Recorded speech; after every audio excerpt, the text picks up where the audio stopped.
Hey everyone, it's Ryan from Rocky Mountain Cigar Show here, broadcasting in the Smokin' Studios at the Rocky Mountain Cigar Show. You know, I will get better at that intro. We did an intro a naming contest for the show, and I am just the worst when it comes to remembering that. So, but anyways, everybody, thank you so much for showing up tonight and watching the show. This will be an ad-free show as it is sponsored by our sponsor of this show here, K by Karen. We got Bruce Busch in for the live show tonight, but I will go through and do some show sponsor thank yous, as without companies like K by Karen and others that sponsor the show, this show just would not exist. So quick shout out to BAMFcigars.com or BAMF Cigars and ROCF Cigars. Use my promo code RMCS15 for 15% off both websites. Unlimited. There's no restrictions on that. So go over, load up. We have Kristoff Cigars. Jared's going to be on the show here next month. Very, very happy to have him. And then we have K by Karen as well coming in with the show sponsors. I'm not Karen. No. Okay. Contradictory to what some might believe, Karen is significantly, better looking than Bruce. But Not true, man. It's all based on perspective. We have Sagrado Cigars, New Air Humidors, Micallef Cigars, Big Sky Cigars, and Cornell and Diehl pipe tobacco. So as well as tonight, hold up your bottle there. Tonight, Bruce is drinking the Axe and Oak sherry cask, and I am drinking the Axe and Oak original bourbon. So before we get into the show, we've got our newest show sponsor. Sponsoring our next segment is What Are You Smoking Tonight? Bruce, what are we smoking tonight? Well, a little fumble there. I'm glad you asked. What we have there is the K by Karen Berger 25th anniversary by AJ Fernandez. That cigar is an absolute superstar. You don't come around cigars like that too often in your travels. It is an Oscuro wrapper, Habano 2000 Connecticut Broadleaf Hybrid. Look how pretty that wrapper is. Oh, it's gorgeous. Belongs in the Louvre, my man. Look at that. That's solid right there. Beautiful. Fantastic. Thank you so much to Steve Saka for sponsoring the What Are You Smoking Tonight segment of the show. So let's check in here and see who's saying hi. We've got Terry. How you doing, Terry? We've got Bruce. My man, Bruce. Bruce never misses a show. Nah, love that guy. Love that Bruce. guy. Love Bruce. Big supporter of our bacon too. He actually reordered the bacon that we have company started up here. So we're not going to waste any time because we've got some great stuff planned for you guys tonight. Some new stuff, as well as some just company maintenance. And we're going to go ahead and start with why Bruce is in studio tonight. So Bruce, yes, why are you here? Well, I'm glad you asked again. So tomorrow night at Smoking Cave in Highlands Ranch, another fumble right there. Yeah, big fumble. We have Karen and myself will be there from 5 to 9 doing a big event at Smoking Cave in Highlands Ranch, Colorado. I know for many of you guys, you don't know, it's Denver, basically. It's southern Denver, And we'll be there from 5 to 9 for 4 hours. Karen and I will be there. She'll be signing boxes. We'll be having great deals going on. I'll be doing my usual cigar trivia with y'all out there. I'm always amazed at, some people, these words we throw around all the time, they don't know what they mean. So I'm there to help people with that. Talk about the tobacco plants, the process. We'll discuss potentially our new cigar that's coming out. And a little hint. There's going to be exclusive on the show tonight. We're going to talk about our new product. You're going to hear it here first. Has not been released before. So we're pretty excited about that. And I've also been touring Colorado. And for anyone that's never been to this state, you are really missing out. This is not another, just whatever state. This is Colorado. This is the place where people love to come here. People write songs about this place. John Denver knew what the F he was talking about back in the day, because I drive around here and I get that Colorado high. It is that epic here. I don't care if you're in Colorado Springs, if you're in the People's Republic of Boulder, you like that, right? If you're in Denver, if you're in Fairplay, which, by the way, I was in Fairplay, Colorado last night. It It's a tiny town of 12,000 people, and there's 2 cigar lounges there. I was amazed, man. They're nice, too. Yeah, and they were nice. And it was at 10,000 feet. So, like, I can barely breathe when I come a mile high. My fat Florida ass comes to Colorado, and I can't handle the thin air. So what do? I go 2 miles high, and I was up in Fairplay. I couldn't breathe at all. I was mouth breathing. I was stupid. Ask my wife. It's kind of like a Wednesday, you know? Now, I do think that is actually the highest cigar lounge in the state of Colorado. In the world. Elevation. In the world. Okay. Yeah. So if you guys come out to Colorado, definitely go smoke in the highest cigar lounge in Fairplay. And for those of you that are not fully familiar with Fairplay, it's actually the town that the show South Park is based off of. It is. Before they redid the school looked exactly like the school out of South Park. So it's actually kind of a fun place to go and visit. So it is. I stayed at a haunted hotel, which I didn't know was a haunted hotel until I already paid the money. I had the key in my hand, and the woman told me, "Well, don't worry, room 5 is not that haunted." Like, what the fuck? What did I just sign up for, man? The walls creak, the floors creak, the wind blows off the mountain, lots of strange sounds throughout the night. Me mouth breathing because I can't breathe the thin air. It was a hoot, man. So we've got Bruce saying hi to Bruce. Yes, Bruce. Bruce finished the last of the sherry cask. Yeah. So that is why his bottle is out. Says here, ran out of my first order today. Looking forward to the next order. Hey man, Kevin just called us nerds. I think he's talking about you, bro. I'm totally a nerd. Totally a nerd. Even though Kevin knows significantly more about this stuff than me. And me. I'm the nerd. And right? me. But I'm the nerd.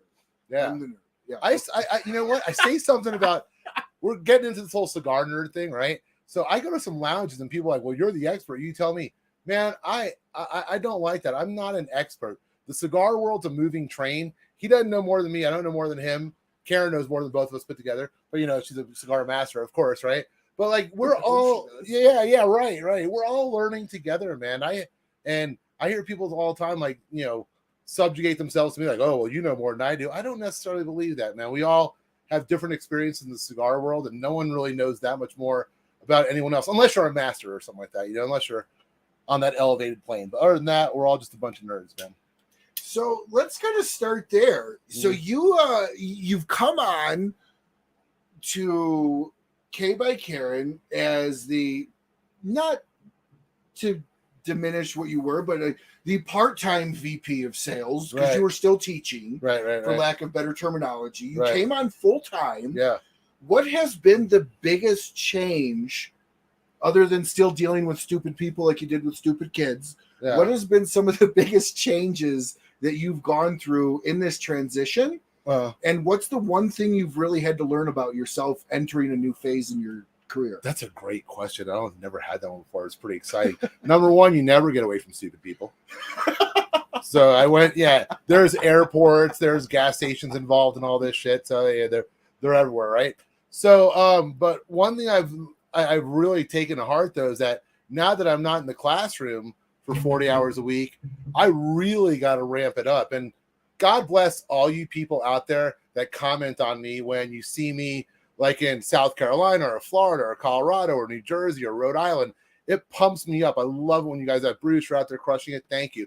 But when I got rid of the teaching gig and I'm full-time working for Karen, it's a responsibility, man. I mean, you've got to go out there and bust your ass. There's no other way of getting it done. It's so funny because my son's a musician, right? And he's really a great musician at that.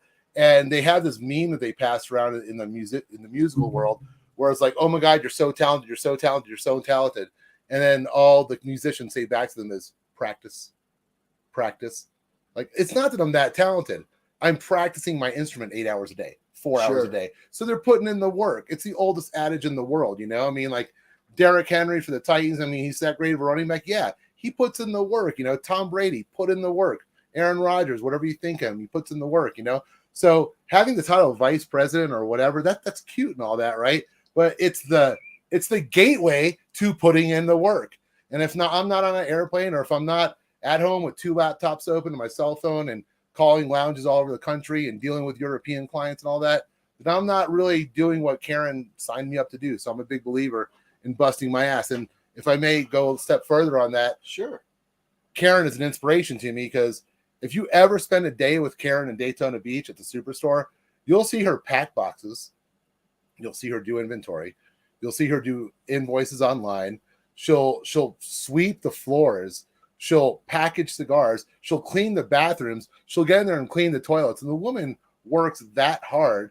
And if she's going to work that hard, well, hell, I got to work that hard. Yeah, and that's not something you hear every day about an owner, is that they're going to get into the trenches with you. Right. And shit, let's be honest. You also don't hear sometimes, even in I've been in sales 20 years, of VPs of sales going into the trenches either. Yeah. And I tell you, if you have the opportunity to come out here and go to Smoking Cave tomorrow night, you will see one of the hardest working, sweatiest working people that you will ever see. No, I don't mean physically sweat. I mean like sweatiest as in he never stops. He never slows down.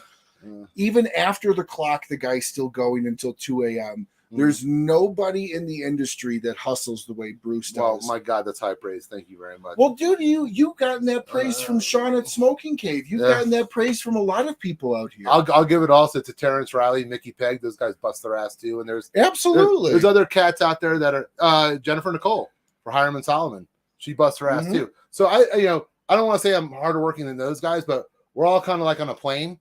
And we're all out there like getting it done, man. The cigars don't sell themselves. Even though you might have some of the best tobacco in the world, okay, that's half the gig. The other half is getting it to the people. If you don't put it in someone's hands, they're not going to smoke it 9 times out of 10. So what has been something that when you went full time and you actually got to sit down and work through your process and how you approach a lounge, because your approach is a little different than some. How have you shaped your approach to going full time from what it was in the beginning? Well, another great question.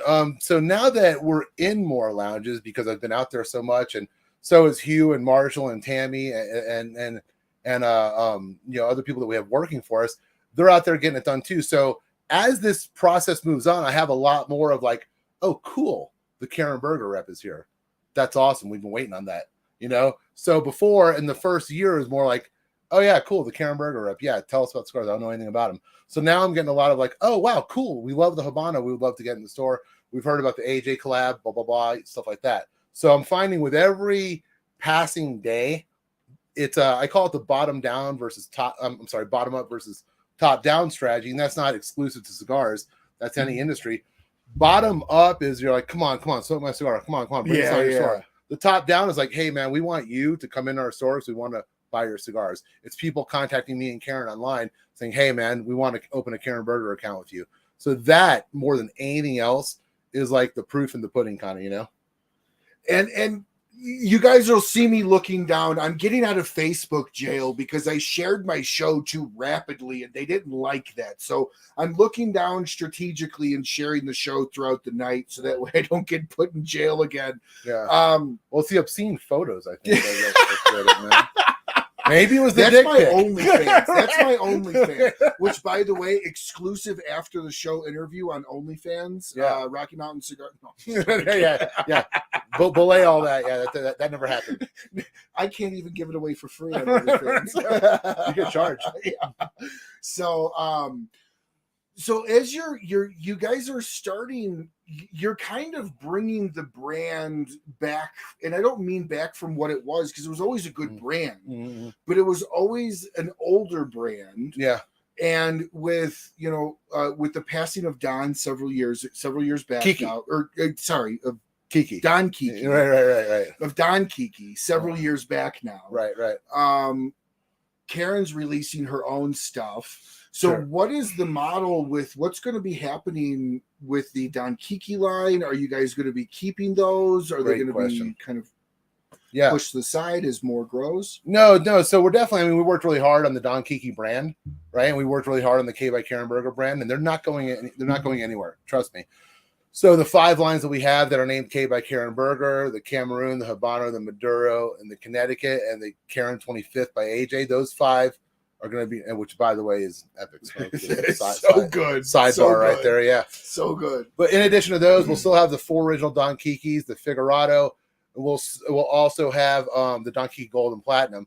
But going forward, we are changing our marketing model a little bit. We are going to now go with cigars that have their own name, that really are not K by Karen Berger this or Don Kiki that.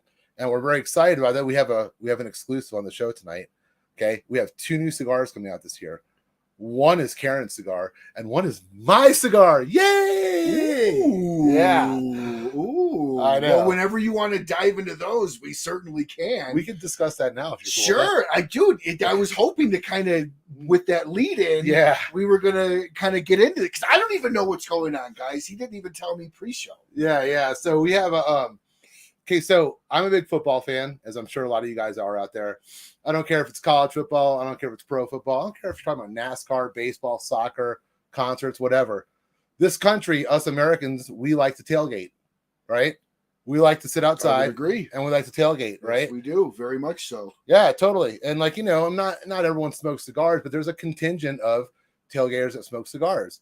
So my new cigar is going to be called Tailgate by Karen Berger.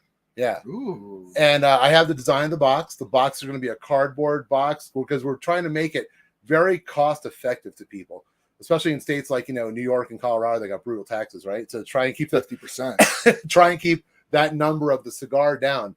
It's going to be the highest level Sumatran wrapper available for cigars. The Sumatran wrapper is as clean, as beautiful as this, but obviously in a different color. It's going to be a lighter blend, right? And the binder and filler is going to be from our farm. The focus of this cigar is you've got an ice cold Pilsner, you've got an ice cold lager, you're outside a ball game, you're tailgating. This cigar is a perfect match to that. You're out. I don't care if you're in Minnesota. I don't care if you're in Wisconsin, Colorado, Florida. August, you're sweating your ass off. You got monkey butt. You're out there. You're grilling food. Yeah. You're over a fire. You're grilling chicken and kebabs and shit.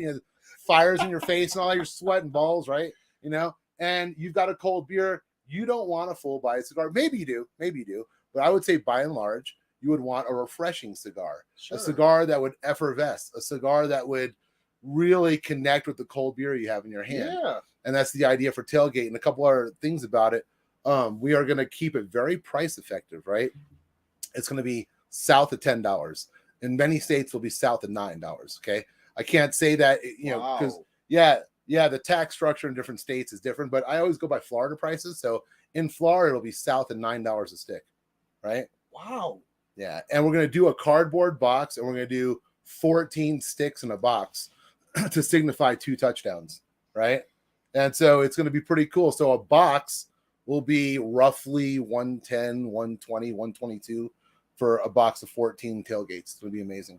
Wow, that's really good pricing. Yeah. And I like the idea of the 2 touchdowns. You like that? That's nice. Yeah, Absolutely. Yeah. So also when we bring it out, we're going to do what's called our opening touchdown, and that's going to be I'm going to focus on the 7 highest grossing retailers that we have. A couple in Florida, one definitely in West Virginia. You all know who I'm talking about. One in South Carolina, and a couple others. And we're going to go there, and we're going to do our 7 opening events for tailgate at those lounges, and we're very, very excited about that. Awesome. You should come up with a 2 cigar, buy a box, get a 2-point conversion, or buy 2 boxes and get the 2-point conversion, and have a 2-stick by giveaway. I can't believe you said that because you're reading my fucking mind, dude. Okay, damn you! Get out of my head, Ryan. He kind of looks like the evil Empire guy on Austin Powers, doesn't he, dude? We're gonna have a tailgate cigar. No, that's awesome, man. That's very creative. So is the box gonna be like a tailgate themed or sports themed? The box is gonna be a truck. It's gonna be a truck, but it's a box, or is it gonna be like a truck? It's a cardboard box, kind of like the CAO boxes, kind of like the Brasilia. We're doing that to be cost effective, right? Sure. But the box is going to look like a truck. If you're at the side of it's a truck. You're at the other side of it's a truck. You look up top on the king cab up top, there's a little case, and we'll just let you know it's coming from K by Karen Berger, right? and you flip it open, and you have the tail bed, you have the bed of the truck. So it's going to be a dope ass box. After your sticks are over, you've got a cool truck sitting there on your counter that you could like put your cutters in or lighters in or whatever. So you open the top. Does the flip fold down? The for flip trail bag? becomes the tailgate. Yeah, that's so cool. So you don't even have to open the box. You could just leave it in your thing and flip the tailgate. Yeah. That's so cool. It's gonna be badass. And you know, being very honest, I have an old Have a Tampa. If you remember Have a Tampa, of course. I have an old Have a Tampa box that my dad kept because a second or third cousin was married to a roller in Miami that worked at Have a Tampa. So sounds like you're getting pretty Alabama right there. Yeah, man. Right. Family tree's a palm tree. It was like my dad's cousin's mom or something like that. Right. But I actually have it sitting over on the shelf over there, and that's a cardboard box too. Yeah. And I don't know where in what year, and maybe Kevin or somebody watching knows. When did the boxes go from cardboard to wood? Because I don't think anybody really cares that it's a wood box, right? Unless it's like an Opus or something, you know, where they're buying it to display the box. Well, you know what else? You know what else? Also, when you go with the cardboard box and the cigars are stacked, as opposed to 10 abreast or 20 abreast, what you get is a deep place where you could throw stuff in there, your keys, change, whatever, that kind of stuff. With the boxes, a lot of times, that's a bit more cumbersome. So I wanted something where is an inexpensive box, and that box is something you can retain for quite a long time to come. When it went from cardboard to wood, I have no idea, but you're right. They originally were cardboard. Yeah, and then the expense also went up because nobody gets a box for free. If they pay $5 for each box, nobody rides for free, bitches. No, correct. You know? And so by you going to a cardboard, in my opinion, shows that in this day and age where you know, money is scarce for a lot of people, we have inflation like crazy, you guys are actually doing the steps to cut and reduce the cost. That's it. By going back to the roots of the boxes, right? Versus these huge, massive, ornate wooden boxes that probably add $1 to $2 or $3 or $4 per cigar. If you unscrew your cigar out of like a glass chamber or something like that, you paid for that glass. You didn't smoke the glass, correct? You know, I mean, you paid for the whatever, the wooden box, whatever. You didn't smoke that. You paid for it, but you didn't smoke it, you know? Yeah, and I'm sure people would, I know I would rather hit, and I'm one of those geeks that do keep the boxes, but because I'm going to do something fun with it at some point in time, or every guy says, I'm keeping this to do something fun. Right. You got stacks of boxes out the yang, you know? 70 years old rolls around, and my wife's like, you got 10,000 boxes. You said you were going to do Put them in my will, honey. Right. I'm making my casket with them. Yeah. But before we get into the other cigar, when does the tailgate release? When are people going to be able to see pics of it? June. We're in May right now, so June is the month that we are going to release tailgate. So you're releasing it pre-PCA. The opening touchdown will be pre-PCA.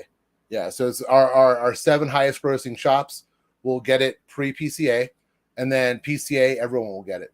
So okay, so your 7 highest gross, you'll have about a month. Yeah, so those 7 shops, you guys have the opportunity to, like, you know, call those shops and see if you can get a box, you know, from them or something like that. We're going to give them that opportunity as a thank you to those shops because they've really treated us well in the past. Shout out to Almost Savannah in West Virginia. Shout out to Cigar Militia in Columbia, South Carolina, MC Cigars in Tampa, Florida, and like a couple other, you know, great shops that we have that helps out a lot. And Smoking Cave in Denver, Colorado. Ooh, we're getting them in Colorado. Yeah. I'm going to have to call Sean and tell him to set a box aside for me.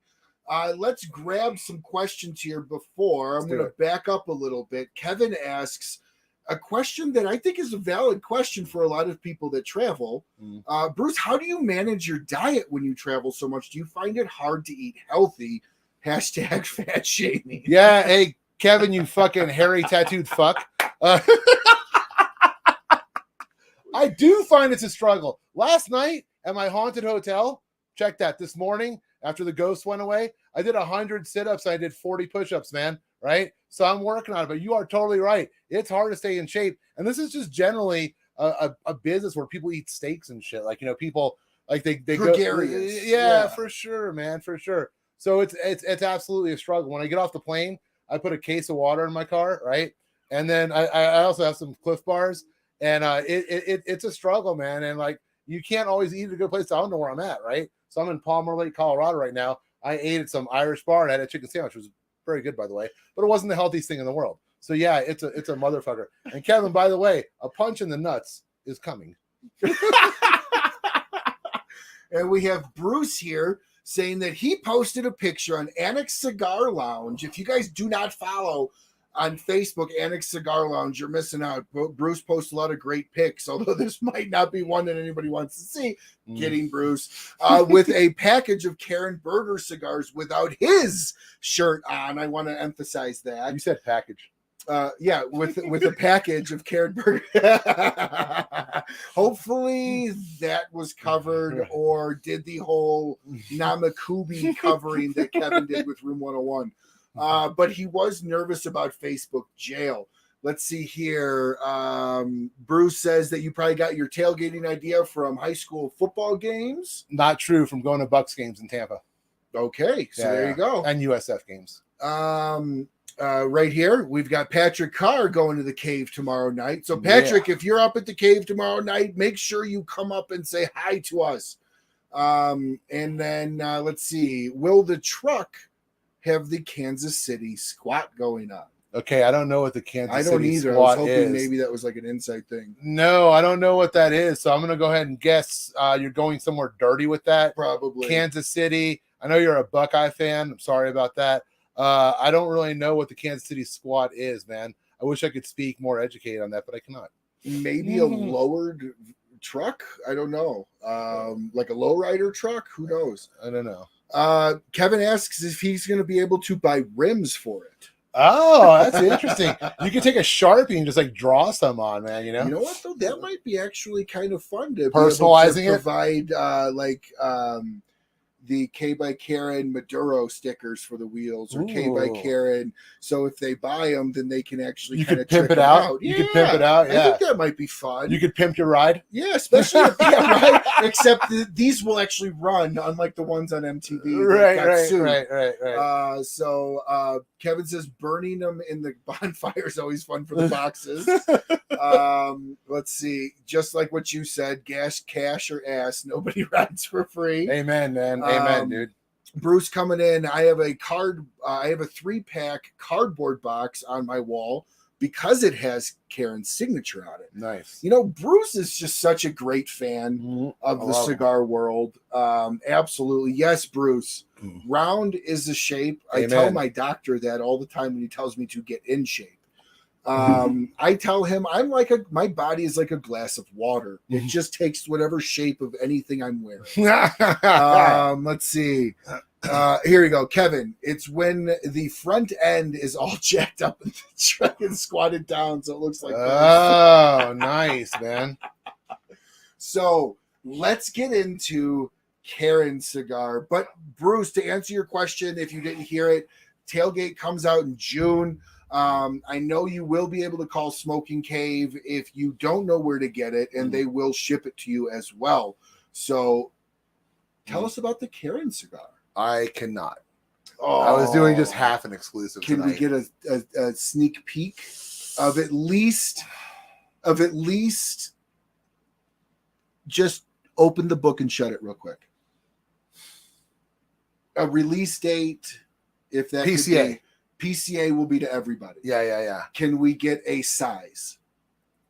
Because that doesn't give anything away. It's going to be a petite Corona, same size as Kevin's Pecker.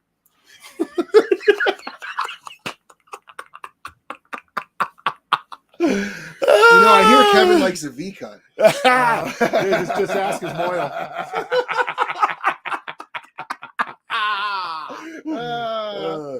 Kevin, is your Wang tattooed also? I'm just wondering, man.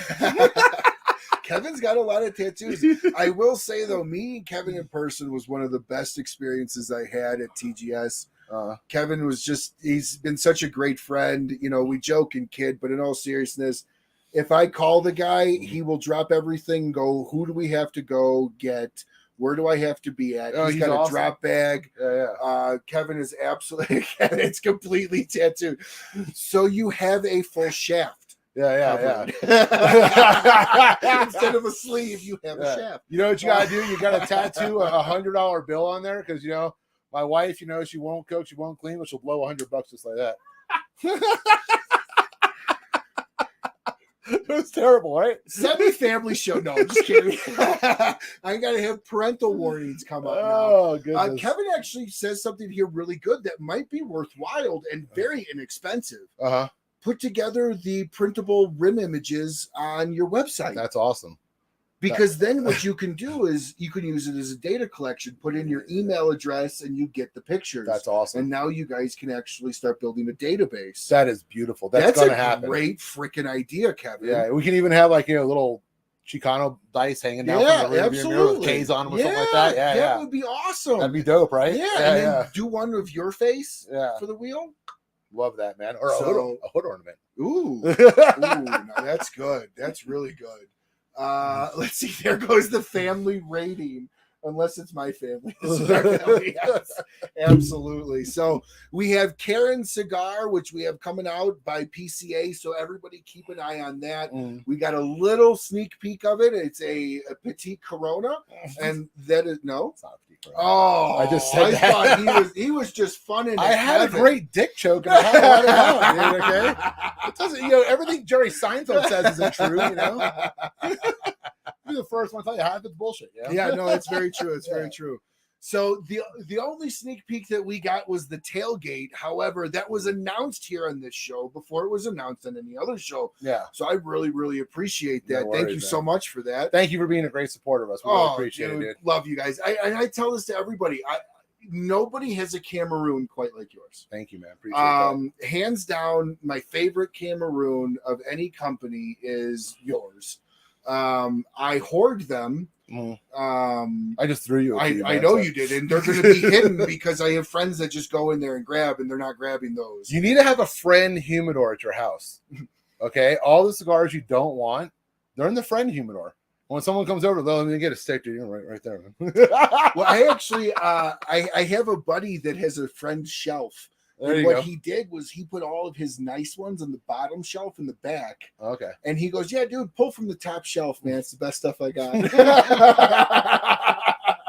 That works too. So my humidor with all my good stuff is in my bedroom. The one in the garage has the grab and go. Well, how has this? You had mentioned to me that this has been one of the best Colorado experiences you've had in the shops. Yeah, definitely. What has made this experience different than the previous? It's time. It's time. You have to put in the work. You have to put in time. Every time I've been in Colorado before with the cigar biz, it's only been 2 times before. I've been short on time. It's been a quick visit.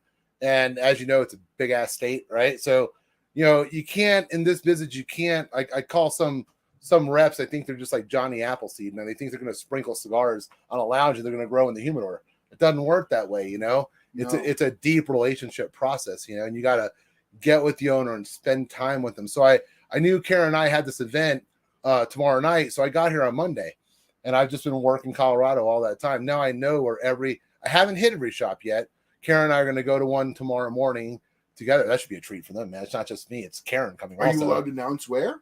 I guess I can. We're going to be at T. Devon Cigar Lounge in Inglewood. Okay. Yeah. Tomorrow we're going to go there. We might stop by Edwards too, because Edwards, great people. Nick Perry, awesome dude, man. And they picked up our cigars. So I think Karen and I will breeze by there, smoke a cigar with them and hang out.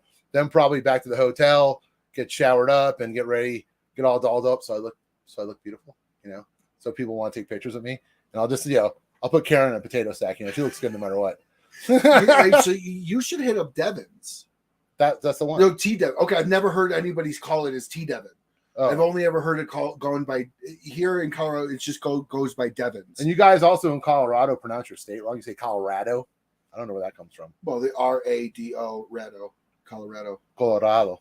It comes from Spanish. It means red. What do you know? What do you know? It's just like in Nevada. Everyone's like, no, it's Nevada. I'm like, no, it's not. I can't pronounce shit, man. If you ever watch one of my unboxing videos I do for the Smoking Club, Cigar of the Month Club, I butcher every freaking name that's on that thing. I mean, it is awful. Oh, yeah. I could barely speak English. Now, Bruce, some of you might not know, Bruce is fluent in Spanish. And in fact, Bruce actually goes on a lot of the shows that Karen does. to help her. Not that Karen doesn't speak English well, but Bruce, stuff doesn't always translate over as nicely. So Bruce is very fluent in Spanish. And what did you teach as a teacher? That was Spanish, right? Nein, mein Lieblingssprache ist Deutsch. So habe ich für viele Jahre in Deutschsprache sein. Sure. So that's German, right? Yeah. Yeah, I can get that because come on, man. It's not dirty. Aggressive language. It's a beautiful language. No, man. it's beautiful, but it's aggressive sounding. It's like I love you. Russian's kind of that same way. It's just a naturally aggressive, more aggressive sounding language. I'll give you that. I'll give you that. So how many do you speak? Only 3 fluently. Only three. I dibble and dabble in French. I can get by in French. I made an ass myself in Switzerland last year with Karen because I told her, like, yeah, I'm struggling, bro. There we go. I told her I could speak French, and then I got over there in Switzerland. I was trying my ass off, and people were giggling at me. So I think I did okay. I did okay for an American, but not as good as them. And a few other languages. I've been to Europe a few times, so I could fool people in about 9 different languages. I can't even fool people with English most of the time. Kevin says here that he heard a rumor. So rumor meaning he probably heard something true. Right. About a Karen and AJ collab cigar from last year coming back. This one. Yes, this cigar here is in full production now. So the 25 is no longer limited. No, it's when was that announced? I missed that. It wasn't announced. Oh, it was. So we could say that is kind of like another Rocky Mountain exclusive. Fantastic. Right? Yeah, so we put this in full production. And people love it so much, and we kind of wanted to keep it as a small batch. We did 1,500 boxes, they sold out. We did 500, they sold out. And people were like, "You're still doing that cigar, right?" And I begged Karen, and Karen was like, "I don't know." So yes, finally now she made the agreement with AJ. We've got the cigar for the foreseeable future. Awesome, because I know that's a difficult or not every. Let me back up. You're the only one using this wrapper. You had said we are. So that's a big It's a big W. It's a big us. But it's also a big responsibility because you can't change that wrapper. No, we can't. We have to, ensure that we have it for many years to come. Correct. So we have made that deal, and we are good to go with the cigar for the foreseeable future. Yeah. Awesome, dude. This is an absolutely amazing cigar. All right. I will say in Colorado, because of our stupid taxes, it is about $20. It's like an arm, leg, and a testicle. It's an expensive one, but normally in Florida, 16. I think it's like 16. So it's normal price. Everywhere else other than the state of Colorado, it's normal price. You should go to New York, man. New York, California, it's probably like $40 in New York. This is on Long Island. This is a $27 stick. Wow, isn't that crazy? Yeah. So Bruce says you should call your what is it, a muchador? I don't muchador. I kind of like that, man. It's kind of got the luchador, like the wrestling thing. For the friend cigar or the friend humidor, the muchador. Now I get it. Marshall says that the box was more or less developed around the 60s when they went wooden. Now, Marshall Morgan is our rep in New Jersey. And that guy, you think Kevin's a cigar nerd? You think you're a cigar nerd? Marshall is the ultimate cigar nerd, man. We go to a shop together. The fucker knows everything, dude. And I'm like, I just sit there and amaze him. Marshall also rolls a mean cigar too, man. So he is a roller as well. And his cigars are really on point, man. Yeah. Well, I can't roll that either. I've rolled a lot in my life, but right. Never been able to. I'm not talking about like down a hill or some shit. Well, we are in Colorado. I've rolled a lot in my life. Let's see here. Patrick Carr says, looking forward to meeting us tomorrow. And absolutely. Bruce comes in with a question. Have you done a Spanish podcast with Karen? No, is that a thing? No, and I'll tell you why I haven't. Because Karen, when she has to do one in Spanish, she's like, I got this. She doesn't need me.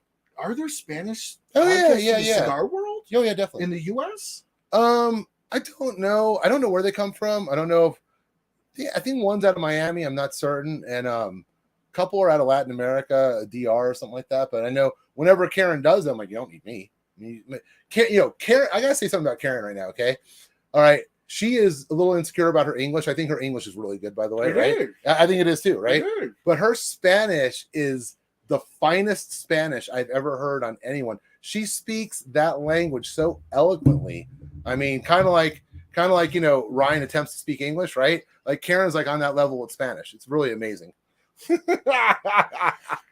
I tell you, I've been speaking English for 38 years and I still have problems. It happens, dude. It does. It certainly does. I gotta tell you something linguistically speaking. Go ahead. Actually, Colorado has the cleanest English on earth. Now, when you say cleanest English, what are you implying? So what that means, because like Bogota, Colombia has the cleanest Spanish on earth, it means that everyone on earth that speaks English, you can all understand someone from Colorado. But like Scottish, I hope there's no Scottish viewers right now. Like Scottish is the filthiest English on earth. Like if someone's speaking English and they're from Scotland, you could barely understand it. Like even Brits are like, what the hell is that guy talking about? You got to almost be Scottish. You really do. Yeah. You know? A perfect example is the Brad Pitt. That movie? Good gosh, why can't I think of it? Where he's fighting the bare knuckle fighter and all that. Yeah. He's a pikey. Yeah. Oh my gosh, Snatch. Yeah. It's kind of in that same gypsy-esque style, right? Where you almost need captions. Yeah, absolutely. So that's kind of my point. So Coloradoans, is that what you guys are called? Coloradoans, yeah, I think so. Yeah, we'll go with that, right? We'll yeah. But they you fuckers out here, you guys speak the most clean English on earth. You know, it's not like I was just in Rhode Island for a while. What is this thing called in Rhode Island? A cigar? No, dude. Well, I don't know. It's a cigar. Cigar. Oh yeah, everything's in a car. Oh, you have offended Mike Taus. Oh, I'm sorry, bro. He is Scottish. Mike Taus is the Opus X Society rep, and he's totally a great guy. He's Mike, if he's funny with you. Hey, Mike, can I say something? I'm really sorry that you're fucking brother, what a wonderful boy. There's my Scottish. Yeah. Well, actually, you know, Bruce makes a good point. Have you ever seen the Robin Williams with the golf? No. Oh, dude, that's one of the best bits. I think he did it on one of the late night shows where he talks about how the Scottish invented golf, and they were like, yeah, let's take this ball and put it in this hole. Okay, so how far is it? It's way the fuck over there. Yeah. And let's try to make it as hard as we can. Let's not throw it or hit it with the bat. Let's take this little wooden thing and smack it. Right. And hopefully it's so freaking hilarious. It's absolutely hilarious. So I know, Mike. You're Mike's an absolutely fantastic guy. Does really, really good for Opus X Society, right on, as well. So, hey, you know how comedy is, man. If you're gonna do comedy, you can't be offended. No, it's very true. Oh, this day and age, I guess anybody gets offended. No, comedians have a past, dude. And even if you talk to like Chris, I don't know these guys personally, but like Jerry Seinfeld, Chris Rock. I mean, like what's the other dude that had the show? Jeff Foxworthy? No, the black dude that had the show is funniest dude. Steve Harvey? No, damn, he Bernie Mac? No, he does the Rick James impersonation. Oh, Chappelle. One of the best comedians to ever walk the planet. Oh, for sure. And he's like, you can't get everything's okay, and you can't get offended. Oh yeah, yeah, absolutely. And to that point, Seinfeld stopped playing the college circuit. Yeah, because of that. Right. Because everybody was getting offended over every little stinking thing. And Jerry Seinfeld's a clean comedian. Pretty clean. He doesn't cuss. Right, I think he says ass every few moons. Yeah. But like he's kind of what's his face? The other clean comedian. Oh my gosh. His name's flipping me. He did a comedy thing for the Pope. Help me out, everybody, if you're listening. He's got a lot of Netflix specials. Bigger guy, white. What about the Italian guy right now? Also Sebastian Maniscalco. Yeah. Oh my gosh, he's pretty clean. He kills me for a guinea from New York. He's pretty clean, man. You know why? Seinfeld's one of his mentors in the no world. Kidding. And Seinfeld's actually talked about how he has approached a lot of comedians and been like, "Why you are so funny? Why are you cuss?" Mm. You don't have to. Right. So Sebastian and Seinfeld. I think Seinfeld discovered Sebastian and pushed him big time. No kidding. That makes a lot of sense. Yeah. But I don't have a problem with if you're doing comedy and you cuss, that's fine, right? As long as it makes sense, as long as it's part of the bit, I mean, if you're just cussing just to say the 7 dirty words and then call it a day, it's pointless. Yeah, it's already been done. Yeah. many times by better men than you. Yes, absolutely. We need more laughter Too many people get offended. It's not. Chappelle is awesome. Agree totally. Richard Pryor, yes, absolutely hilarious. Oh, hell yeah. I would love to see. Yes, Jim Gaffigan. There you go, Jim Gaffigan. Bruce, you're amazing, man. Bruce, you know what He's are? Johnny on the spot. You're like Robin to our Batman, bro. Oh, okay, he's great. You're our monkey wrench. That's awesome, dude. I just need him behind the show. Right. Just behind the scenes. Right.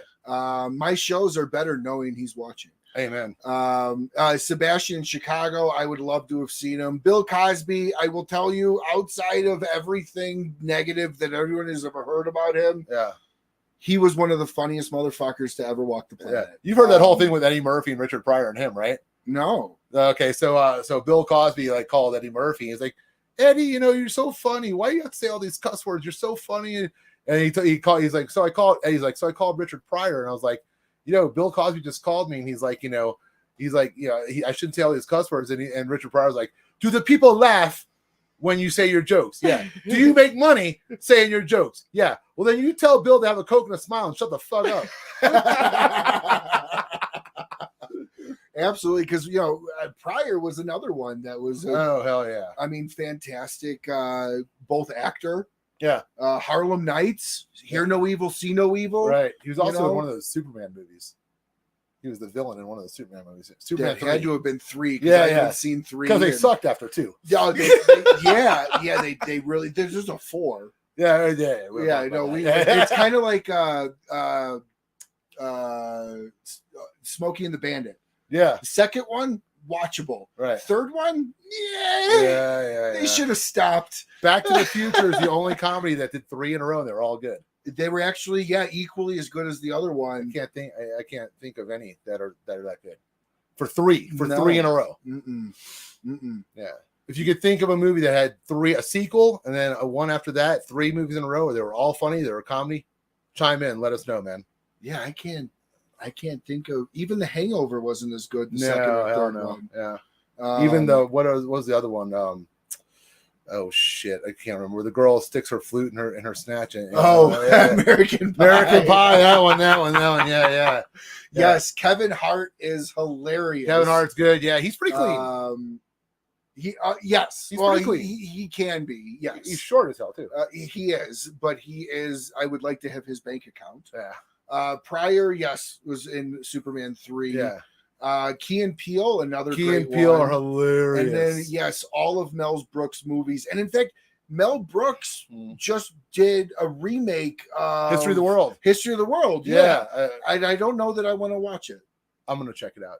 I don't know that I want to. I don't know if it's going to be the woke version, because that whole movie was... No, it won't be. It was quite unwoke. It'll be raw. It'll be raw, dude. No doubt about it. Mel Brooks doesn't count though, man, because that's like they're all different. I agree, they're all awesome. They are, but they're not sequels. You know what I'm saying? Yeah. I will say a movie that could never be remade today that is Mel Brooks is Blazing Saddles. Yeah. Never ever could be done. So as how has your expansion been going on at K by Karen since you've gone full time? What were you at pre full time, and where are you at now? We're much bigger. I'd say we've probably since I've gone full time, we've probably brought on 300 more accounts. We've probably holy shit. Yeah, we're in 17 countries now. Karen and I actually are flying to Paris on May 22nd. We're spending a day in Paris, the French distributor, and doing an article for a French magazine. And then we're going to Budapest the next day, and we have a huge event in Budapest. Shout out to all my Hungarian friends out there, right? You guys are awesome. You guys are repping us hard in Hungary. We love you for that. K by Karen donkeys are being smoked everywhere in Hungary, and we love you. Mercedes Olaz, she's our Hungarian distributor. She's amazing. Mercedes, you're out there, if you're listening, you are awesome, and we thank our lucky stars to have you. So tell everybody what the approach is in the US versus anywhere in Europe, in the sense of, I know like Canada's got to have a lung on their cigarettes boxes and taxes and what's that difference like? Well, it's going to brick and mortars in the United States is the short game. You know, I mean, it's like I go to a new lounge in Arizona or something like that. We bring them our cigars, and you're just going to that one shop, right? In Europe and other parts of the world, it's all distributors, right? So like in Germany, we have Kleinlagel as our distributor, and we just ship to the Kleinlagel family. And they have their 2 reps, Rika and Thomas, who are friggin' amazing people, and they rep Germany for us, right? And then Hungary, we just go to one person there. In Switzerland, we have Kristoff with Epiduke, and we just ship to him, and he goes everywhere. So with other countries, you're looking for one company, one distributor, and then you've got them tagged, and then you're done. Like we have a distributor in Israel, South Africa, and all that. So that's just one and done. It's beautiful. It's a massive shipment. It goes from Nicaragua to that country, and it doesn't go through the United States at all. And it's perfect. It's easy. It's a lot of paperwork because like I go through paperwork hell just trying to get everything regulated and trying to get our cigars registered with the European Union and then with the specific country. And then all the little countries have their own little annoying 3 other pieces of paperwork that we have to do and all that. And then we have like shipping dates out of Nicaragua. It's a long harangue, but once you get it all set up, then it just flows pretty easily.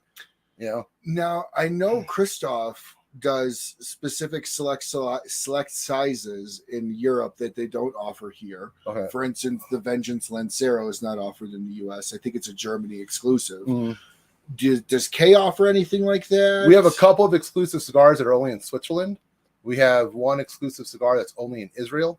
As for Germany and Hungary and the UK and Iceland and South Africa and other countries, Algeria, Hong Kong, Turkey, other places that we're at, we just ship them the standard lineup that we have here in the United States. But we do have a couple of exclusives that are overseas. And for no other reason that, for instance, we have a Don Kiki White 6x60 that we have in Switzerland. They just love that size and that blend. So, I mean, we ship it there. We probably could in the United States, right?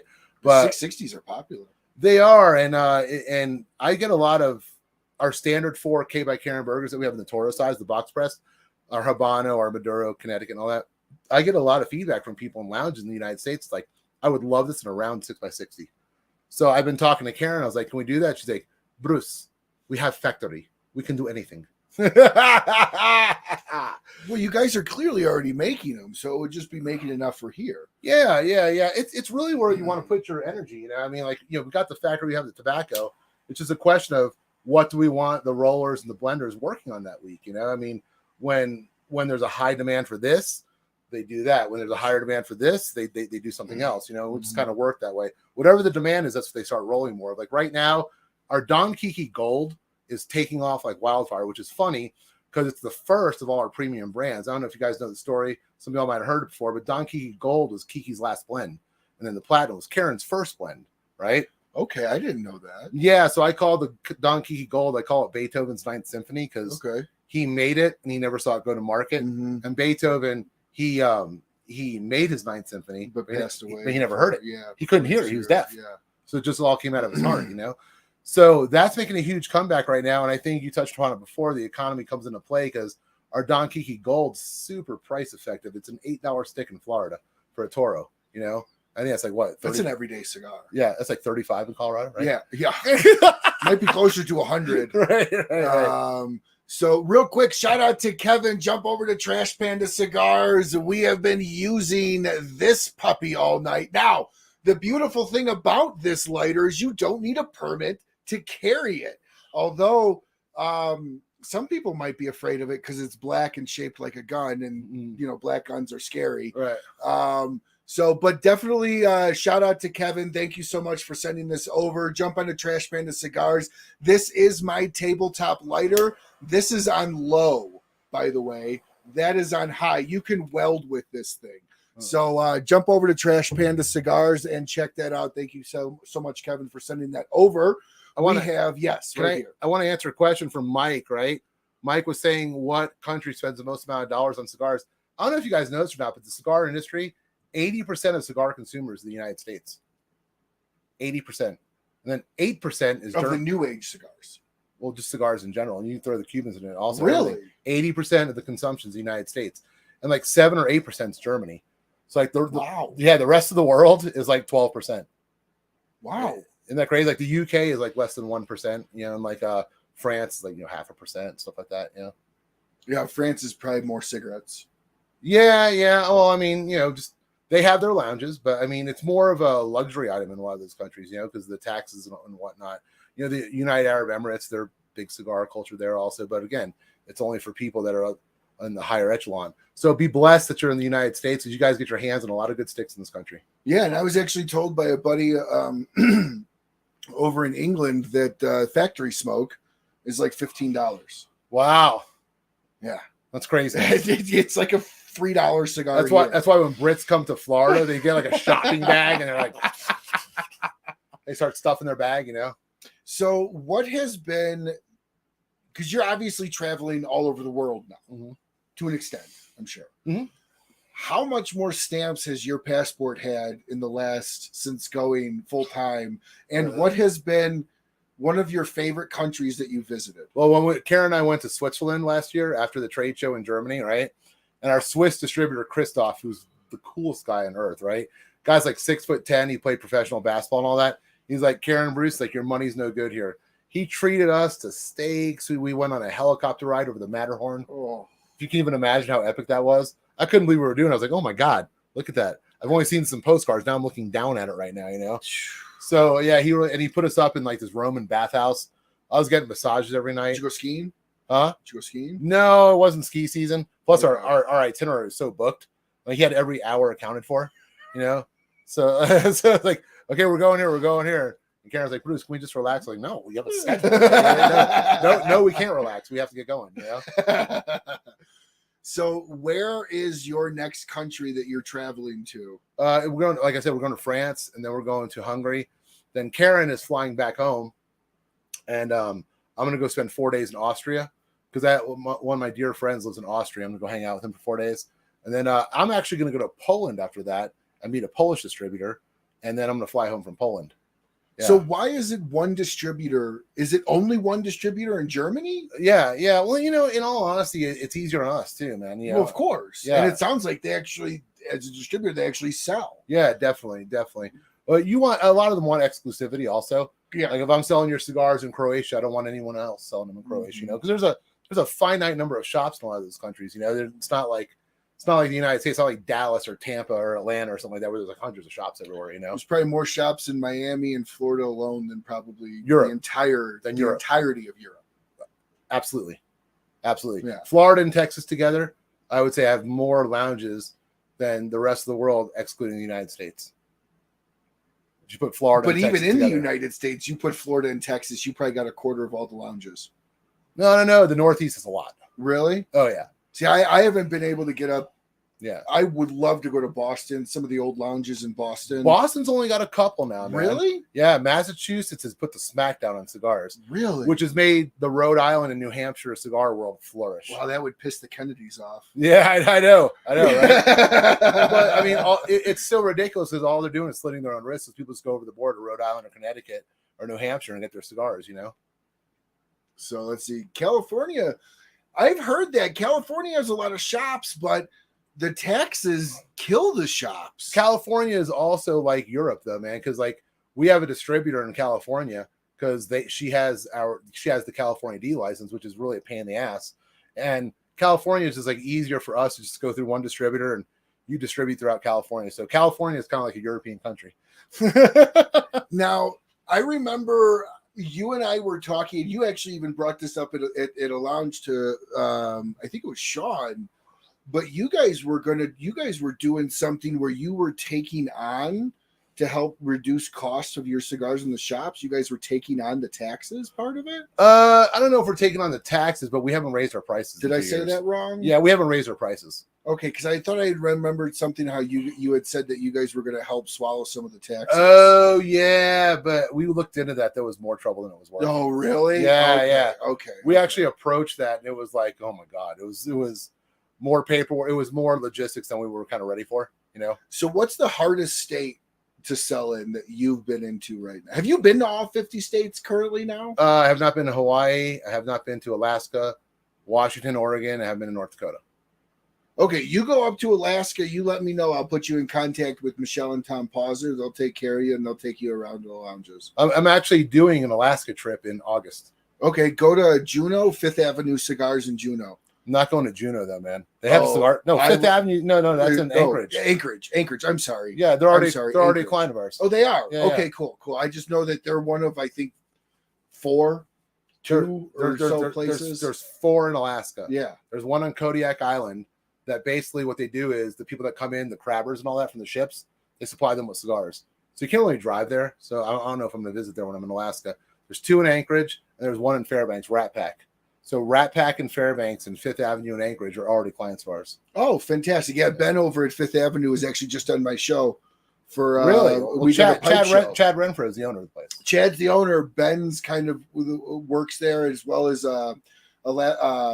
Frank from Alaska Pipe Club. They all hang out at Fifth Avenue. And I just did a big pipe show with Jeremy Reeves from Cornell and Diehl, Alaska Pipe Club, and Ben from Fifth Avenue. Cool. So if you go to Fifth, I will. They actually have a production area in their bottom. Maybe jump on and do a live or something like that with them. Oh, hell yeah. Sure. They go on and do that stuff all the time. Yeah. They actually use StreamYard, what I use. So, okay. So what is it like going from heavy cigar state to a lighter cigar state? And what is the hardest point of getting into a new lounge for you now? It's, first of all, you have to understand the state, right? Like, explain what you mean. Before I come to Colorado, I have to really do my homework. I have to know what the tax laws here, what are their challenges, Something Veronica told me at Stag Tobacconist, which I thought was really interesting. She's like, you got to remember something. She's like, the cigars don't smoke the same way in Colorado as they do in Florida, right? Yes, so that's true. So you smoke in Connecticut, it gets out here in the dry air. It almost tastes like nothing, right? Mm-hmm. So you have to start off at medium body and then go north of there just to get what you consider a medium body in Florida. Correct. And I was like, whoa. So things like that you have to learn. You have to know, like who's the big dog in the state? Like who do people bow down to? I mean, like why is your shop different than that one? Are you a box store? Are you a stick store? And there's a big difference. Huge difference. Huge. Yeah. Huge. So it's all about doing your homework. I don't want to waste Karen's money. So before I go on a trip, I do all my homework. I research the laws. I research the tax codes. I research what their issues are. I mean, like in the city of Chicago, you've got an additional tax as opposed to the rest of Illinois and stuff like that. These are the things you got to learn. Like in Wisconsin, there's no new cigar shops in Wisconsin. There's 35 licenses and they're not making any more. So the people that possess that was the agreement that the shop owners in Wisconsin had back in 2010 to keep the taxes low, right? Yeah, and also to be like, leave us alone. If we make this agreement, will you leave us alone? Yes, I heard that. Yeah, so in Wisconsin, there's 35 licenses, right? And if you don't have one, you're not opening a new shop. You can buy one if someone wants to go out of business or whatever. You can purchase one, but that's it. You're not getting a new one. So these are the little intricacies you have to know. If you're in Florida, or Texas, you can like open up a wooden shack and sell cigars. As long as you buy your $30 license, you're good to go.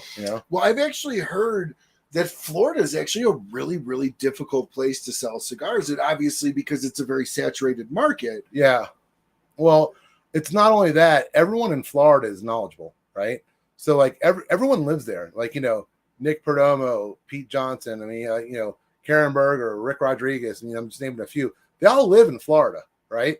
So seeing them is not as big of a deal as it is like, tomorrow in Colorado, seeing a cigar master here in Denver. It's a huge deal. Like Denver's not really remote. It's a huge city, but it's not part of the well beaten down cigar path. You know what I'm saying? Yeah. Whereas I would call that Florida, Texas, Pennsylvania, the Northeast, parts of the Midwest and stuff like that, Absolutely. Yeah. And then, that makes sense. It's sometimes easier to go where it's less populated in the cigar world. And it's sometimes harder to go where it's less populated in the cigar world. Yeah, it's true. But I find that a lot of people like in Colorado, in Wisconsin, in Iowa, in Kansas, and places like that, they love new blends. They love new stuff. They're kind of more open to it, whereas in Florida, it's like, bro, what are you going to show me that I haven't seen yet?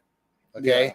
My aunt knows this guy who works for that company, and my uncle knows this guy, and I used to hang out with this guy. And Carlito Fuente lives in Tampa. They all know everything there. They're used to seeing manufacturers all the time, and it's not a big deal. No. So it's very beaten down in Florida. So Florida is really about the relationships. It's really about relationship building. There in Texas, probably more than anywhere else. Okay. Yeah. So a big shout out to Cody Carroll. Cody's a very close friend. If you're ever looking for a graphic artist, it doesn't get much better than Cody. Cody's helped me out doing he's helping me out with the logos for my bacon company. He's helped us out for the logos with our charity, which, by the way, if you're in the Colorado area, July 21st, check us out. Go to Eventbrite Rocky Mountain Cigar Night. $150 for the ticket. You're going to get complimentary cigars. Everything is going to go for Shadow Warriors Project. It is from 6 to 10 this year instead of 7 to 10. Appetizers, open bar, cigars, challenge coin, live music, and silent auction. Tickets are going incredibly fast. So if you're wanting to show up this year for the event, K by Karen is a sponsor of the event as well. So if you would like to show up, we are going to be having brand new glasses for this year, as well as new commemorative coins as well. So definitely take us up. Come. It's at a castle, and it's all for Shadow Warriors Project, run by Mark Osgeist. Marshall wants to know we're drinking. Can we post that bottle again, bro? Yeah, absolutely. This is I'm drinking the Axe and Oak Port Cask. I know Marshall loves this kind of shit, man. Right, this is a Colorado exclusive, right? Yes, correct? this is no, not exclusive. They're nationwide. Okay. You can go to axandoak.com. You can order. They'll ship bottles directly to you. They even have a barrel-aged gin that he is not a fan of gin, but he actually said, wow, it was good. That's really good. It was good. So definitely check out Axe and Oak. It's the exclusive sponsor for all of the drinks on the show. And they're all out of Colorado Springs. And they're all cigar guys, too. So they're going to be at the event, sponsoring the event, doing all the bar stuff as well. So if you go to the event, you get a hug and a big wet sloppy kiss from Ryan also. Big sloppy There it kiss. is. There it is. Yeah. Absolutely. Absolutely. How can you beat that? You can't. So Bruce, I know you're going to be at the Smoking Cave tomorrow night. Yeah. When do you go home, and where else are you going to be at? I'm going to fly home, and I'm going to sit at my house and do nothing for 11 days. When do you go home? Saturday. Right? Oh, so you're not staying the weekend? No. Saturday after the event, Karen and I are both flying back to Florida, and I gotta lay down in my bed and chill for a while, man. I've been on the road. I've been in Atlanta. I've been in Florida for a few days working. Atlanta for 2 days. South Carolina for 2. North Carolina for 2. South Carolina. Home. Washed my clothes. Flew to Colorado. Here I am for a week, and it's time to go home and rest and pet my dogs and hang out with my son and wife and all that, and go up to Gainesville and help my daughter move from one apartment to the other and do family shit, you know? Yeah. He has been traveling a lot.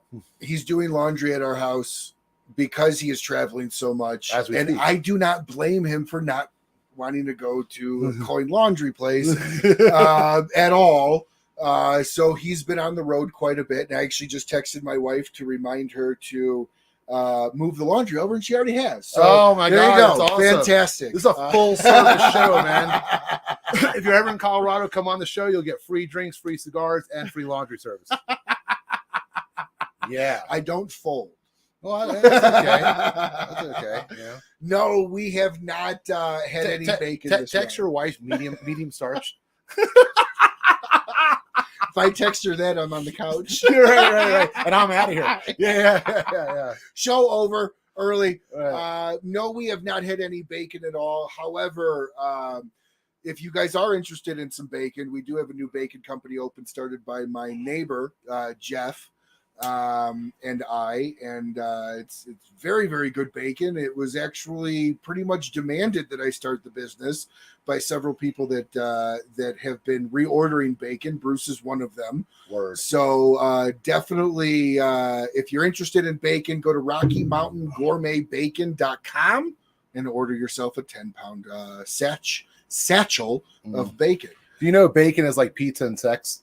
Even when it's really bad, it's pretty good. Yeah. It is. And you know what? Bacon's also one of those things where it's like when you people are, I'll take a bacon. You never hear anyone go, hold the bacon. No, it's always extra bacon. Right.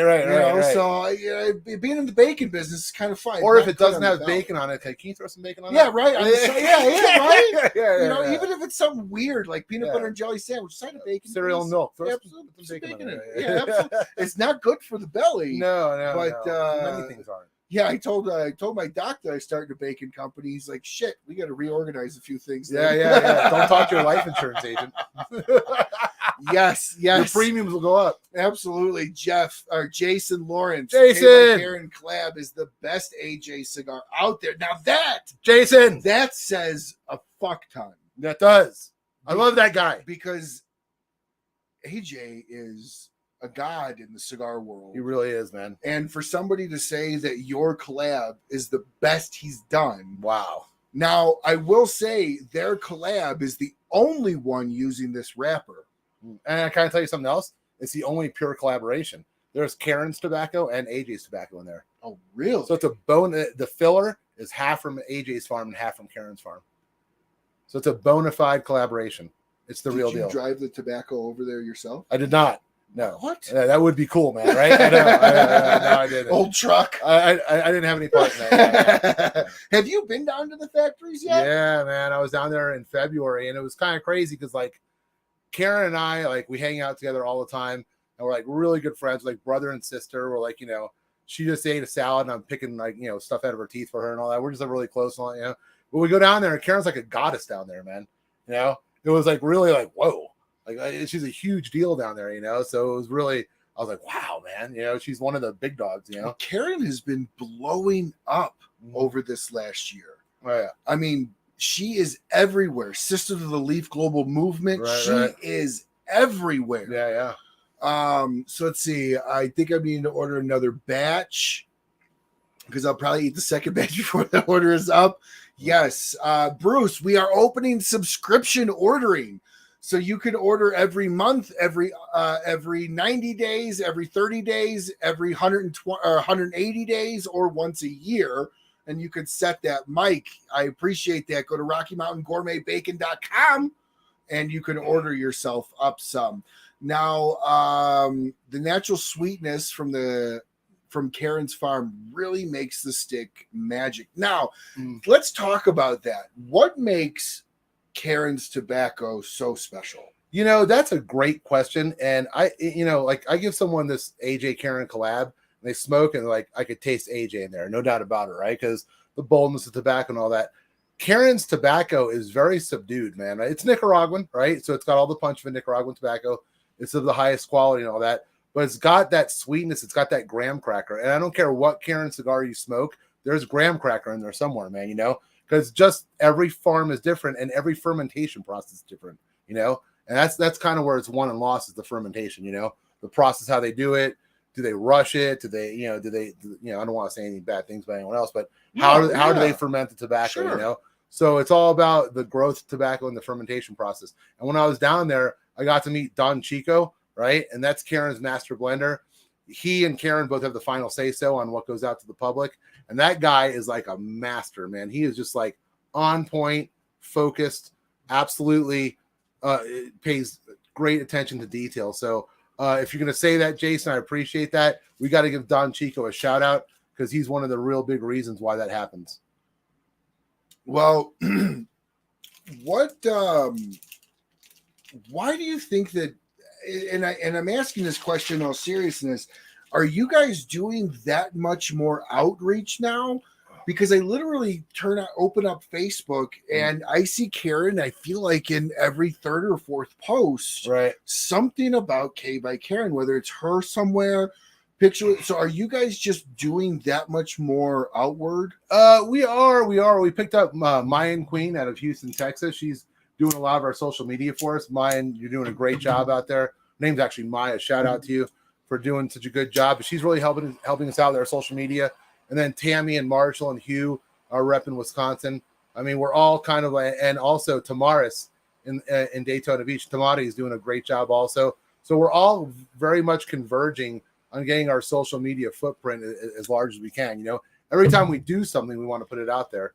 So I think we have more irons in the fire as far as that's concerned. So that's why the outreach is greater right now. What's that? Bruce gets the award for saying that's a great question more than anybody writes. Well, hey, all right, let me expand on that. All right. Ryan asks some good questions, man. You know, he really does. I've been on a bunch of these shows. Sometimes the questions get kind of repetitive. So I'm waiting for him to ask me like what kind of underwear I'm wearing. By the way, Duluth Trading. I've seen it. Armachillos. He showed me when he came in. Good stuff. It's got the front. Yeah. It's no, it's awesome, no, dude. just It's kidding. awesome. I am lighting up my now. This was exquisite. If you're not in for this price range in the state of Colorado, totally understand. This is hands down my favorite Cameroon that I've ever smoked from any company. And I would put this against Fuente or anybody else's Cameroon. This is by far my favorite Cameroon. That is what I am smoking right now. I love this cigar very, very much. Appreciate that. Let's see.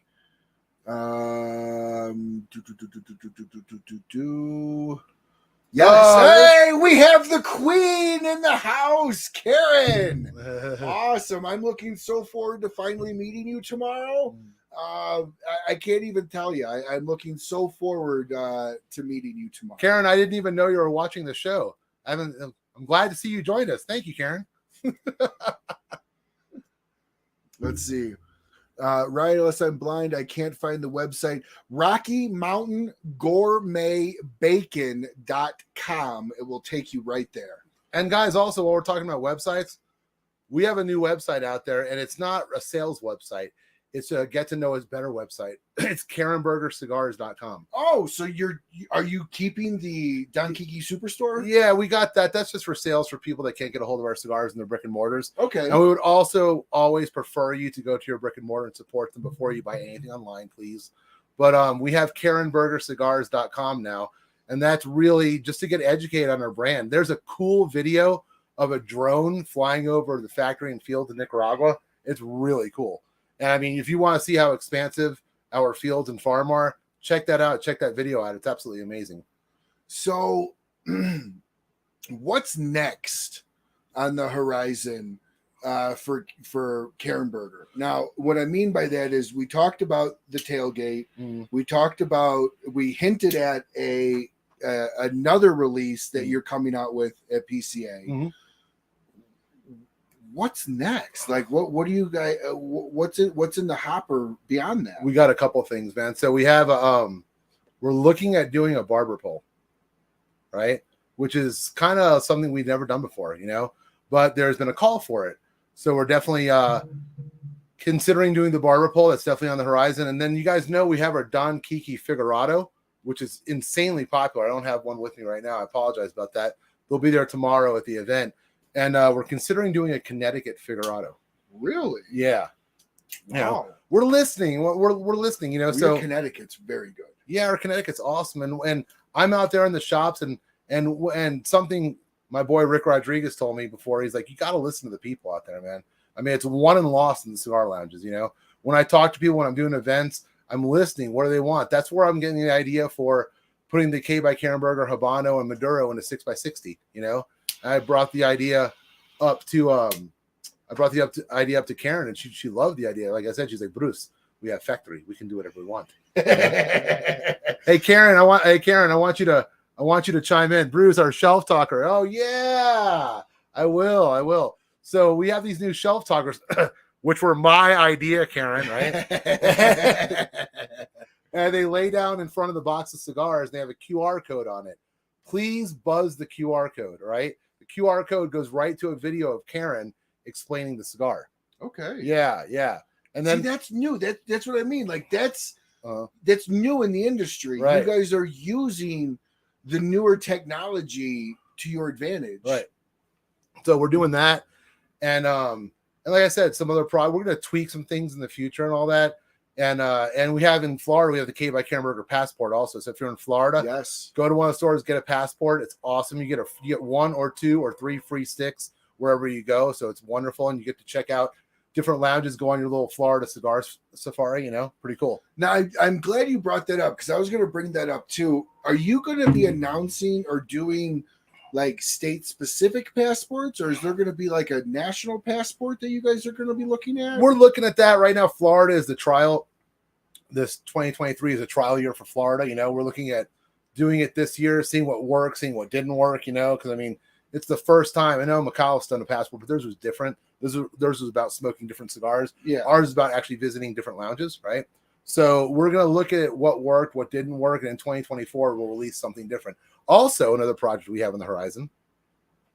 For 2024, we have a K by Karen Berger calendar coming out.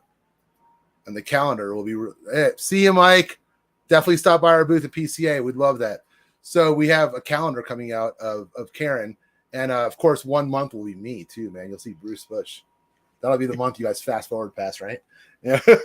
We'll just put it on the next month and wait till it gets there. So does the calendar flip over? Yeah. If you don't want to see my face, you just flip it over and look at something else. Yeah. So hey, awesome. Karen, I'm going to do an impression of you, okay? I'm going to do a Karen Berger impression right now, okay? You tell me if it was good or bad. You ready? Here we go. Here's my Karen Berger impression. Oh, Ryan, you like to smoke my Karen Berger Cameroon cigar? It's good. It's an amazing cigar. It's an amazing cigar. We work really hard.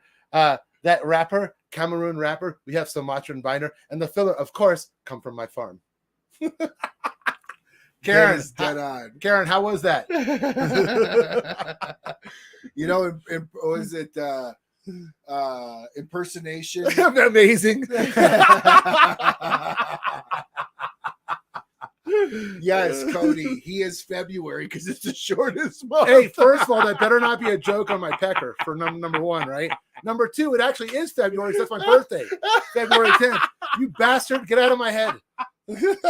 Cody will be there tomorrow night at the cave as well. Macanudo. So we'll definitely introduce you to Cody. Okay. So what? Let me try to see how to formulate this question. So what do we have this coming out in any other sizes now that it's a full line? I don't know about that. We're definitely going to stay with the Toro for now. That's something I'll have to talk about with Karen. Maybe, I don't know, but put it this way, there's nothing on the books to change the VTOL of that cigar just now as we speak. Yeah. Another cigar that's been really popular lately is the 7x70. We have a Don Kiki Gold in the 7x70. Yeah, and I don't like a 7x70. No. Right? Yeah, it's phallic and all kinds of other bad stuff. I feel like I should be paid to smoke it. Right. or go live on a set or something, But having said that, Karen and I back and Tamaris also, we've been smoking the Don Key Gold 7x70 lately. I'll be damned, it's a good cigar, man. It's a really good cigar. Yeah, Mars, that Brazilian wrapper, man. It does it, man, for sure. I tell you, 770, I get why people like it because people like what they like. I don't fault them for it, but man, I don't go above 60. Yeah. 770 is a lot of cigar. Yeah, it really is. It's a lot. Hey, Barry, Colorado Springs. Yeah, our cigars are in Zen. They're in down in Pueblo at 3Ds, and look for them soon in Stag Tobacconist, man. Yeah, Barry also asks, how do I get a K by Karen poster? All you gotta do is ask, my brother. Okay, so get your information over to this bald guy sitting next to me, right?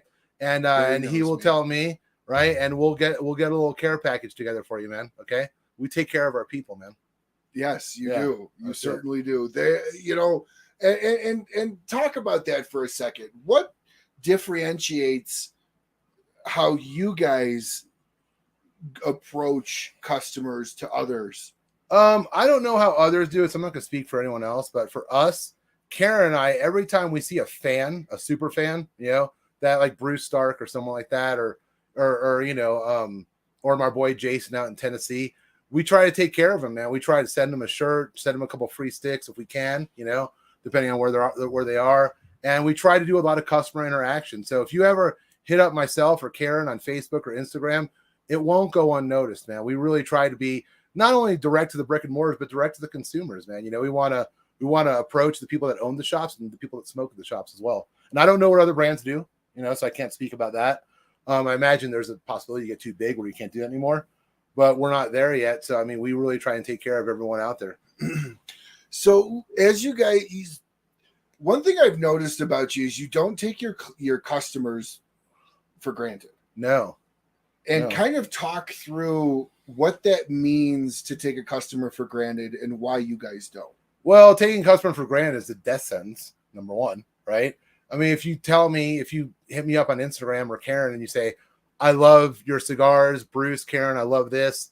Yeah, I'm not going to blow that off. Thank you. My God, thank you for that. And a lot of times I'll be like, hey, man, private message me, on Facebook or Instagram. You private message me and we'll go from there. And I could talk to you some more. I could ask you to go to your local brick and mortar and ask for our cigars, or I can hook you up directly. And there's all kinds of things we can do to hit our customers. So Bruce's cell phone number is in the description of the video below. So just click on it, call him. He loves the 1 a.m. phone calls. Love it. Loves it. His wife doesn't mind either. Day or night, I don't care, man.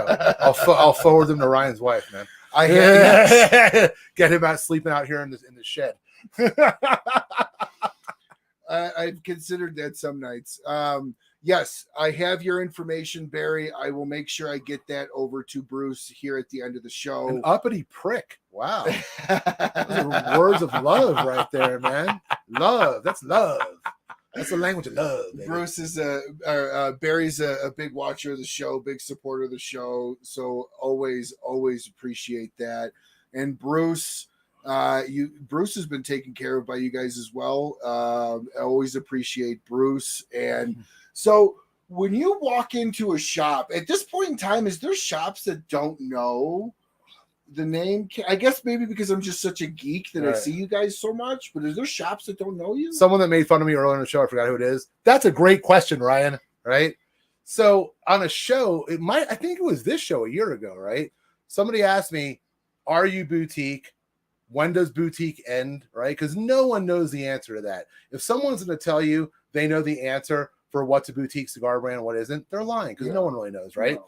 So is my father boutique? No. Is Tatuaje boutique? They were at one time, but no. Like what brands are boutique? Is Espinosa boutique? That's a great question. I would say they kind of, but they left that a while ago. They're big, they're successful, great company, by the way. Rodriguez boutique. Yeah. Are we boutique? So here's my definition of that. When I walk into a cigar lounge in Colorado and Idaho and Texas, wherever, right? And I ask, do you know who Karen Berger is? You know about our cigars? And they say, no, we're still boutique. Okay. When I go into 10 lounges in a row in the United States, Georgia, Mississippi, Tennessee, I don't care where I'm at, do you know Karen Berger Cigars? And everyone says, well, yeah, of course I know about Karen Berger. At that point in time, we're not boutique anymore. And don't get me wrong, that is my goal. What is your most densely populated state? I would say West Virginia, believe it or not, because there's 7 cigar lounges in West Virginia, and we're in 5 of them, right? And they're selling well. And Almost Havana in Hurricane, West Virginia, one of our best shops. They're just absolutely amazing people. So we're very dense in West Virginia. We're very dense in South Carolina, Florida, of course, Pennsylvania. We're pretty dense there. Wisconsin, we have a lot of shops. I mean, there's some sweet spots we have, but there's also some dead spots like the Kansas City metro area. I haven't done that yet. We're in one shop in Kansas City. So is Kansas? What's your least populated state? Well, I could easily say Hawaii because we have no sticks there. Well, yeah, I'm talking about so would Kansas in the one shop? Is that your least? For sure. Yeah. We're in 2 shops in Kansas. Now I think about it. We're in Wichita and one outside of Kansas City over the Kansas border. So we're not in Kansas City, Missouri. Like in the Missouri side, we're not in any shops yet. So there's things like that they press on my mind all the time. We're not in enough shops in Dallas, and Dallas-Fort Worth is huge. So there's other problem spots that they're problems that I haven't done my work. I haven't done my job. Who cares if it's boutique? If I like it, I buy it. But boutique's a two-way street, man. It's like, is it a bad word or is it a good word? That's a fair question. I mean, if you're micro boutique, if you're an ultra boutique, then someone probably doesn't want to smoke you. They're like, I don't know. I don't know if I want to spend $11 on that stick. I don't know. But if you're a solid boutique, I think it's a great thing. So I put boutique in the realm of, there's 2 types of boutique. There's limited boutique, meaning limited quantities, limited amounts. They only make X. And then there's regular boutique, which is where you guys have standard line. You actually have cigars on hand all the time. Mm-hmm. And I find that some of the more limited boutiques, it's hard to get to like them, because once you get to liking them, they're gone. Yeah. They closed, or for whatever reason, they got bought out maybe, or whatnot. I also look at boutique as the difference between college football and or college sports and pro sports. Really? Pro sports, nothing against the legacy brands. They're great. I enjoy them. There's a lot of legacies I like. But let's be very honest. Some of the legacy brands can feel lazy in the sense that they repackage cigars, or they release cigars that were released 10 years ago that are now on a -- 1 list because it was a new cigar, a re-release this year. Yeah. You know, and then when you look at the boutique line, I find that there's oftentimes there's more heart because they have to try more. They have to be better than the legacies. Yeah. And so I find that, you know, a lot of people prefer college because they don't get college sports, because you don't get the prima donnas. You don't get the, I broke my leg, but I'm still going to finish the game because my college career is on the line. Right. Versus, I sprained an ankle, I'm out for the entire season. Or versus Zion Williamson of the Pelicans is like, I don't feel, my mind's not ready to go back to playing basketball right now. Yeah. What is that? Yeah, well, you're paying what millions. is that? Get your mind in the right place. Yeah. No, totally. So you have 10 minutes. Go meditate. Absolutely. Yeah. You know, so I look at good boutiques as college in the sense that they try harder because they have to get into the ability, like the Fuentes, that can kind of take their foot off the pedal a little bit, not go so hard, or the My Fathers that more or less, or the Padrones that just sell themselves. Right. You know, so that's where I have a lot of fun with boutiques, because there's a lot of flavors in the boutique cigar line, like yours, that you don't find other places. Well, I mean, I will tell you this, that if we have any consistency issue at all, which we rarely have with the cigar, I will. Yeah. Pittsburgh. We're strong in Pittsburgh, Bruce. man. Strong in Pittsburgh. You got to go to Cigarro. Got to go to Leaf and Bean. You got to go to Dirty Dog. You got to go. If you're in Pittsburgh, you have to go to the Blind Fox. My boy Bill Cogne runs that place. You want to talk about someone that knows about cigars? That cat knows a lot about cigars. And he has like an old school bar in an old brownstone building in Pittsburgh. And that's a bar. And he's got all his cigars in mason jars with the Boveda pack in them. Wow. He doesn't have a humidor. It's like the coolest thing, but it's Marshall knows. Marshall, shout out, man, to the Blind Fox in Pittsburgh, right? Awesome place. Marshall and I, Tammy and I, when we're there, that's always where we go for our final cigar and a drink in the night, man. You know? Wow. Yeah. Bruce asks if you sell the shirts that you wear. No. You got to be executive level to get this, bro. Right? Everyone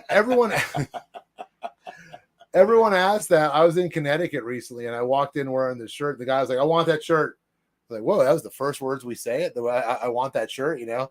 So, yeah, we're gonna make these, and they will be available for sale. But you got to be special, and Bruce, you're very special. Now, somebody had mentioned in the comments earlier, I don't remember who. Thank you, Patrick, about the definition of boutique. I like that. Somebody mentioned earlier that you're dropping the K by Karen and just going to go with Karen Berger Cigars. Yeah. So Brooks from Half Wheel got with me, and he was like, "What news do you have for the trade show and all that?" And I was like, "Well, I mean, we're changing the name of the company to Karen Berger Cigars," and it was Karen's idea, and I think it's a brilliant idea, because before that we were K by Karen Berger Don Kiki, and part of our going forward and what we're going to do in the future is to limit the amount of words we have in everything. You know, the wordier something is, the more confusing it is, the more, if I got to take that time, people have a short attention span, right? Mm-hmm. So, I mean, if you throw a bunch of words at them, they'll be lost. If I give you a document this long, you'll read the first paragraph, you know, and then you're done, and you'll sign your name at the bottom. Wow, you gave a lot of people credit. Paragraph? Yeah, right. A few words, yeah. So what kind of angst did that cause inside the company? Was there concern of all of a sudden people are going to be like, "Oh, you changed your blends, you changed your name"? There's a little bit of that, but I mean, for the most part, people get it, you know. I mean, because going by, I mean, God bless Karen, she's awesome, and she wants to keep Don Kiki's name alive, and we will. We'll always have 7 cigars that are named Don Kiki, but Karen's the face of the company, and as my boy Dan says in Baltimore, I'm the ass of the company, right? So we just want to have it a more complete, wholesome. Thank you, Patrick. Appreciate that comment, man. We just want to have it a more whole, complete, easy, bite-sized kind of name, you know? and also for branding purposes, Mm-hmm. it's more expensive for a longer name, Mm-hmm. printing, shirts, everything. Right. Okay. And it's also confusing on the shelf Sure. when you have, is this Don Kiki? Is this K by Karen? Yeah. Like, what is this? So that I run in, that's a good point. That's a great question, Ryan. So I run into that sometimes, or like people are like, oh, we're going to carry the K by Karen burgers. Can we also pick up the Don Kikis, right? And I'm like, this is all one company, my brother. Yeah, you get half of it, you get the other half as well, you know? You need to top off? Oh, sure. Well, I thought you'd never ask. We're getting man. Bruce drunk tonight. Everybody. I'm already in, it's 7,000 feet in your town, dude. Well, I'll tell you, what's crazy? Jesus. I could drink.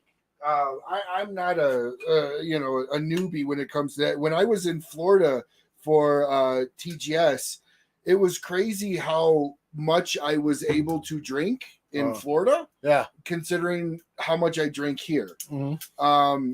I was still up at 4:30 in the morning drinking, going strong. Mm-hmm. In comparison to here, I would have made it till probably about 1. Yeah. And I tell friends that come out and they're like, "Oh yeah, dude, I'm gonna throw him back. We're gonna be in the mountains in a hot tub." And I say, "You ain't throwing back shit. Yeah, I know. You're gonna be hurting. You get in that hot tub drinking at 7,000 feet.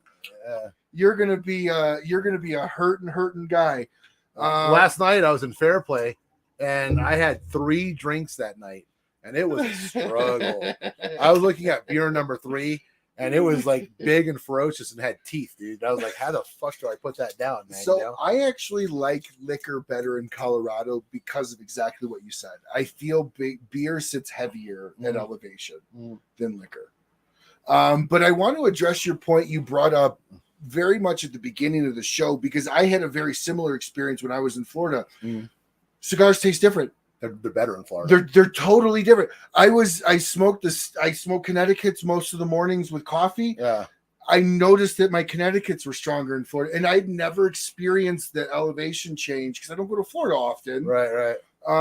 But yes, that was a big difference. So when you guys are formulating, because Nicaragua's a high elevation too. Yeah, but it's humid. It's humid. So do you guys test your cigars at various elevations? No, definitely not. You can't. I mean, I don't think anybody does really, But but when you pull a cigar out of the, like, I got Huma bags in there right now. I just pulled this K by Karen Berger Habano out, which, by the way, is my favorite cigar in the world. Right there, you go. Boop. There we go. There you go. And when you're out here in the desert or in the mountains or something like that out west, your cigar starts suffering immediately. It starts suffering as soon as you pull it out of humidification.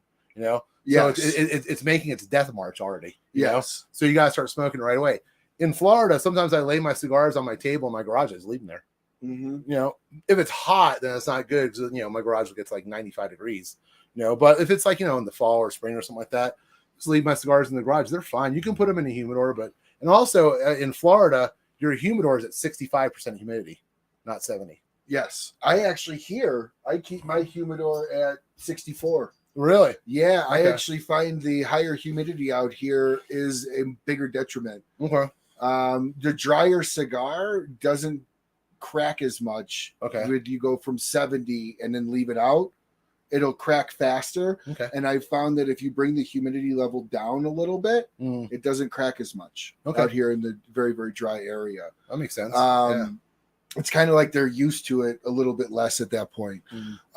So when you guys are doing your blending, though, are you blending the tailgate? Are you telling them? I can't blend shit. Okay, I mean, I'm not going to sit here and come on. I'm not going to sit here and pretend that I know like as much as Don Chico or Karen knows. So I don't, But I threw my ideas at Karen. I was like, "Look, this is what I want for the cigar." And the cool thing was about tailgate is that Karen jumped on it right away. She got excited right away because a lot of times I tell Karen an idea and she goes, "Okay, Bruce, that means the idea went in the garbage, right?" But she goes, "Bruce, that is a good idea." Then I know it got traction, man. Then I know we're cooking with gas at that point in time, right? So when I told her the idea of the blend for the tailgate, I got the whole, "Bruce, this is a good idea." I'm like, "Okay, right on." We're in there like swimwear, But if I get the, "Okay, Bruce, that's dead, throw it in the garbage, move on, next." So how many reps do you have working for you right now? We got me and 4 others. We have Hugh in Wisconsin, who takes the West, But Hugh, if you're watching the show right now, I'm going to tell you right now, I don't think I'm ever giving away Colorado because I love coming here. Colorado is easy. It's a Tampa-Denver flight. Then you get your rent-a-car. You're right here in the middle of it all. It's not that bad of a state to cover, you know? No, it's not. Yeah, but Hugh has Wisconsin, Illinois, Iowa, Minnesota, Oregon, Arizona, New Mexico, and Washington. Holy shit. Idaho and Montana. And then Marshall has New Jersey. Tammy has Pennsylvania.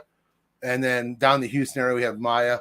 And then I have everything else, including Europe, which is a lot. You know? Plus, you have all the states they oversee, too. Yeah. Did you still oversee all those states? Yeah, I kind of do, yeah. So are you doing a lot of ride-alongs, or are you doing a lot of solo stuff now? I do a couple of ride-alongs. I rode with Marshall. I rode with Tammy. I've rode with Hugh a couple times, you know, but I try not to because it's duplication of efforts, you know. I mean, Okay. I can, but then, you know, if I'm flying to Illinois and I'm riding around with Hugh, well, there's two of us in Illinois at that point in time when I could be in Texas. Yeah, but sometimes people might want to see. Yeah. I mean, yeah, definitely. So I do sometimes. I'll make it to Illinois now, like once every 18 months or something like that, you know. I'll make it out to other states that he had. Like, I'll go to Arizona with him pretty soon. I'll do it once, you know, a year or something like that. But for the most part, I really need to focus on the Southeast because the Southeast is the honey spot of selling cigars, man. It really is, because everyone there, the old Southern gentlemen, love them some cigars, man. They really do. Well, Arizona is the mecca too. I would say the four major states in this country for cigars is Arizona, Texas, PA, and Florida. I would agree with that. Yeah, I would agree with that. Definitely Florida and Texas, 1 and 2.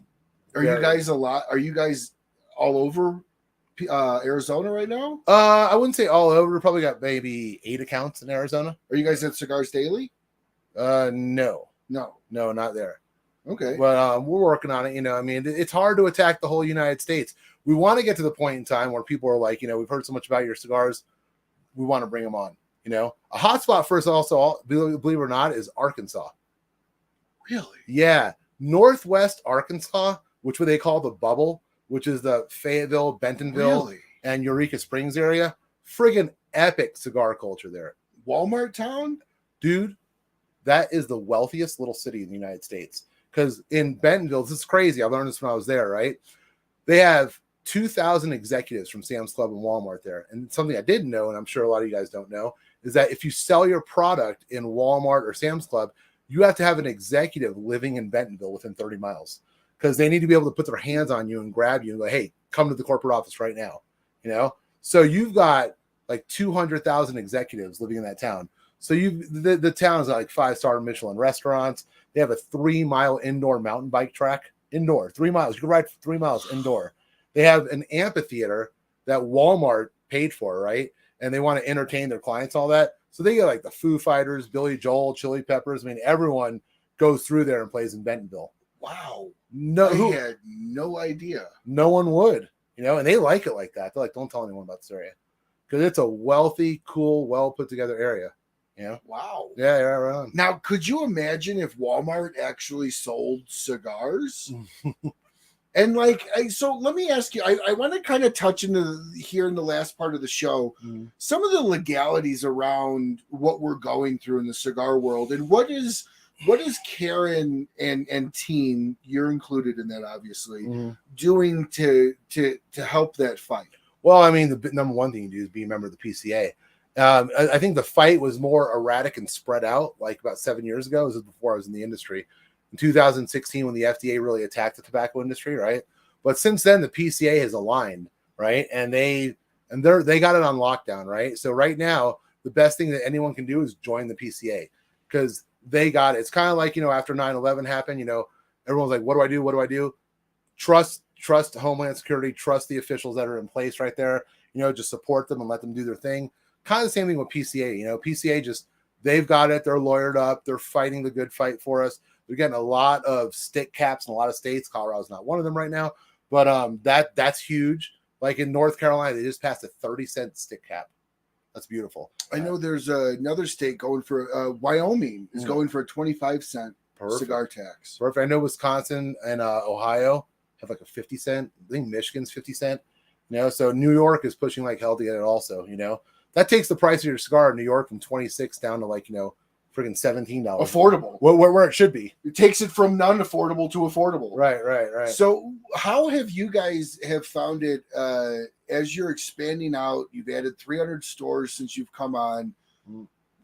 How has that been like for state taxes? How are you guys like overcoming some of these more expensive state taxes? Unfortunately, there's not much you can do to sell the cigars to the state. We're pretty powerless, you know. I mean, we could maybe, you know, offer a slight discount to some people and then help them out a little bit. We do whatever we can to help, but unfortunately, you know, there's not much you can do because the states track the cigars that go into the brick and mortars, and you can't really, you know, F with the government, man, you know. They can F with us, but we can't F with them. It's a one-way street. It's a very much a one-way street. Yeah. It's a one-way street with no Vaseline. As they say in Spanish, secacito. You got to explain that. Super dry with no KY. Secacito. So where do you see these tobacco laws going? Because what is it? The FDA just put out something new that they're going after harder the premium cigar world. Mm-hmm. So is Karen teaming up with the likes of the Rocky Patels, the Pete Johnsons, and going to be going with the CRA and stuff? Definitely. Like that? Marshall just mentioned that Cigar Rights America. Definitely. I mean, we'll do our part. I mean, whatever, you know, Rocky's definitely the warrior for us, you know. I mean, he's the one that's really like carrying the guide on, and thank God for that, you know, and Pete's helping out also, and Nick Perdomo is involved too, but we'll do whatever's asked of us, you know, whatever we need, however we need to support that. We're just in a supporting role, basically, you know. I mean, we already have the experts in place that kind of know the landscape better than we do, you know, so we'll do whatever is asked of us.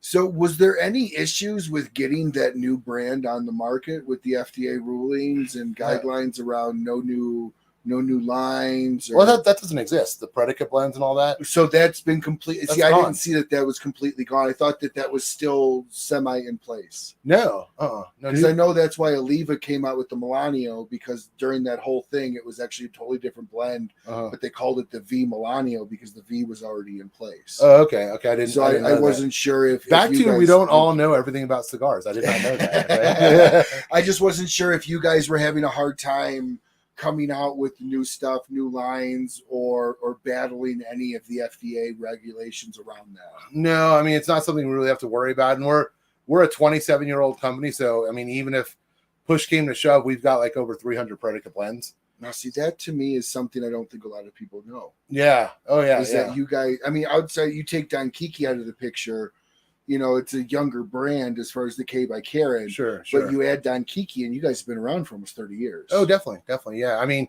we're the fourth factory in Nicaragua. It was Padron, Hoyo de Nicaragua, Perdomo, and then us. And those numbers could be wrong. If anybody wants to correct me, go ahead. So you guys were around before AJ. Oh, yeah. Yeah, definitely. Wow. Definitely. I didn't even, you don't know everything about it. I didn't even know that. Yeah. I mean, Plasencia obviously was around a long time growing tobacco, but not really making the premium cigars. Yeah. So is there a collaboration with anybody else inside the cigar world that, if given the opportunity and the stars aligned, you would love to work with? Yeah, there is. I mean, Karen and I have talked about a couple of things before. I really don't want to mention any because like that, Karen kind of wants me to keep that under wraps a little bit, but there are a couple other companies that we're entertaining working with. We already make a couple of private blends for people. Like, have you ever smoked Conscious Cigars by Kevin Brown? Oh, that's you guys. That's us, yeah. Okay, I know that brand. That's why it starts with the K. Okay, that's his little tribute to you guys. Yeah. Oh, I never knew that. The more you know. But we have a couple of more private labels coming out soon, and I would like. I told Karen before I would like her to become the next AJ Fernandez. We're collaborating like mad, you know, because we've got all the resources in the world. We've got plenty of tobacco. Our factory runs like a well-oiled machine. I mean, we have inventory from floor to ceiling in Nicaragua and in Daytona Beach. So yeah, I mean, I've blown the company up in the last 3 years, and we still haven't tapped our potential. Karen, I'm going to say this. Let's see if I'm correct, Karen. We are a unique company with extraordinary potential. Right, Karen? Is that right? We're a unique company with extraordinary potential. Now, talk to this point here, because I don't really think a lot of people knew the Hit Karen's thing right there. The stamp that Don Kiki left on the tobacco world, the cigar world in general. Yeah. So Marshall says here that Don Kiki actually helped a lot. So who is Don Kiki famous for helping? So the best story ever, and I love the story. Karen's told to me, and it was told to me again by Marvin Samuel when me and Karen and Marvin were in Dallas together. It was amazing, right? Jonathan and Marvin, when they were trying to start Drew Estate, like fell on their face a couple of times. And Jonathan befriended Kiki down in Nicaragua. And basically Drew Estate was never going to happen. And Kiki handed Marvin and Jonathan $500,000 worth of tobacco. $500,000 worth of tobacco. And Kiki was like, take it, get Drew Estate started. You don't owe me anything. Wow. Pay me when you can pay me, right? And so it was like, oh my God. And Marvin's like, if it wasn't for Kiki, there would be no Drew Estate, you know? It's kind of like Microsoft and Apple. Exactly. And Microsoft gave Apple a huge thing to keep Apple alive. They didn't have to. Don didn't have to help out a competitor. Right. I don't know of another industry that would have done that. If you would have said, would have Coke have given Pepsi syrup? No, hell no. No. And then years later, when Kiki passed away, Jonathan and Marvin were instrumental in helping Karen get started with the K by Karen Berger brand. So, I mean, those guys are saints, man. Marvin and Jonathan, they are saints. You see either one of them, you give them a big hug and a kiss. Those guys are absolute princes of men. Yeah, I had the opportunity to meet Jonathan the first time at TGS last month. So, Barry, do you give tours? Okay, so when I was down there with Karen, I was there for the Puerto Sabor Festival, and I was like, man, Karen, we have this insane resource here. I was like, people need to see it, you know, because shortly after we were there, like a month later, Perdomo was doing his factory tour. And I was like, we got to do that. So Karen right now is in the work. Is this something new? We're in the works of refurbishing the factory and modernizing it a little bit. And yes, starting in 2024, we're doing factory tours. And yes, I already have a shit ton of people that want to go. Yeah, I want to go. I know Ryan wants to go. I've never been to one. That's a bucket list item for me. So are you going to be like auctioning these off as like prizes, or is this going to be like a pay tour? Yeah, put Karen's comment on there. Yeah, absolutely. Yes. So I mean we'll have to. I can't tell you exactly right now. We'll have to play with it, but we're going to come up with a number, you know, whatever that is, and to cover the cost of like food, ground transportation, lodging, all that kind of jazz, you know, and we'll put that number together. And it'll basically be like, fly yourself to Nicaragua, and then once you land in Managua, we got you from there. You know, we'll take you to Esteli and all that. So that Karen Berger cigar tours is definitely something that's coming in 2024. Now, will Karen actually be there to give those as well? Oh yeah, Karen and myself will both go. Awesome. Karen and myself will both go. So these are going to be set tours, not like all the time. Yeah, and everyone, if you're going, bone up on your Spanish, because no one speaks English in Nicaragua. I mean, shit. yeah. So bone up on your Spanish. I mean, you know, if Karen and I are there, we could translate for you. But like other than that, like it's going to be a little bit of a struggle. Now, anyone on this tour obviously gets Karen cigars, right? As part of the tour, definitely, yeah. Again, we haven't worked out the intricacies of it yet, but we'll let you in the factory. We'll let you play with the tobacco. We'll hopefully let Don Chico show you the ropes on like how to blend and all that. And you could try your hand at blending. You could try your hand at bunching and rolling and realize how insanely hard that is. Very, very. Yeah. Yes. I agree. You have to have the dexterity of like a magician in your hand, you know? The pinky. Marshall knows. Marshall can roll. He's really good. Marshall can tell you everything about it. Problem Marshall, he's such a big dude. He's got those big hands. It's hard, Marshall, right, to get your hands into that tobacco because you're such a big cat. I have not tried my hand at rolling one yet, but I certainly would love to. You know, one of the fun things that, and I actually think it did really well for them, and maybe an idea for you is Southern Draw put out like a unbanded sampler pack and allowed that, I think, for a year and a half to be sold, and then everybody went on, scanned a QR code, went online, and Steve Saka did that too, right? I don't know what Saka did. I know. I'm almost positive, and correct me if I'm wrong. If anybody knows, that Southern Draw is the only one that I know of. CAO's done it. Saka's done it. But they offered that whoever gave a review was entered into a all expense paid, and then they got to blend a cigar as well, and then the cigar that they chose goes into production. Yeah. So it's kind of like it's a way to really bring in your customer interaction, to let them feel like they have some stock or say in what's they coming got some out. skin in the game, man. Absolutely, no absolutely. doubt about it. Yeah. So, what's the purpose behind the passport? Is it just to get the name out, or is there? It's for the brick and mortars. It's for the brick. It's a thank you to our brick and mortars in Florida who supported us, right? And it some guys like Eric Padron and J.R. Ross, good dudes, man. They've already like attacked most of the stores and all that. It's to get you to our shops, man. Because I always tell people with Berger Cigars, once I sell you the cigars, the relationship doesn't end; it starts. And so then it starts me advertising for you. Karen posting for you. I mean, doing everything we can to blow you up, to make everyone aware in your part of the United States of the world that those cigars are there. So the passport was an idea to get our fans to our stores.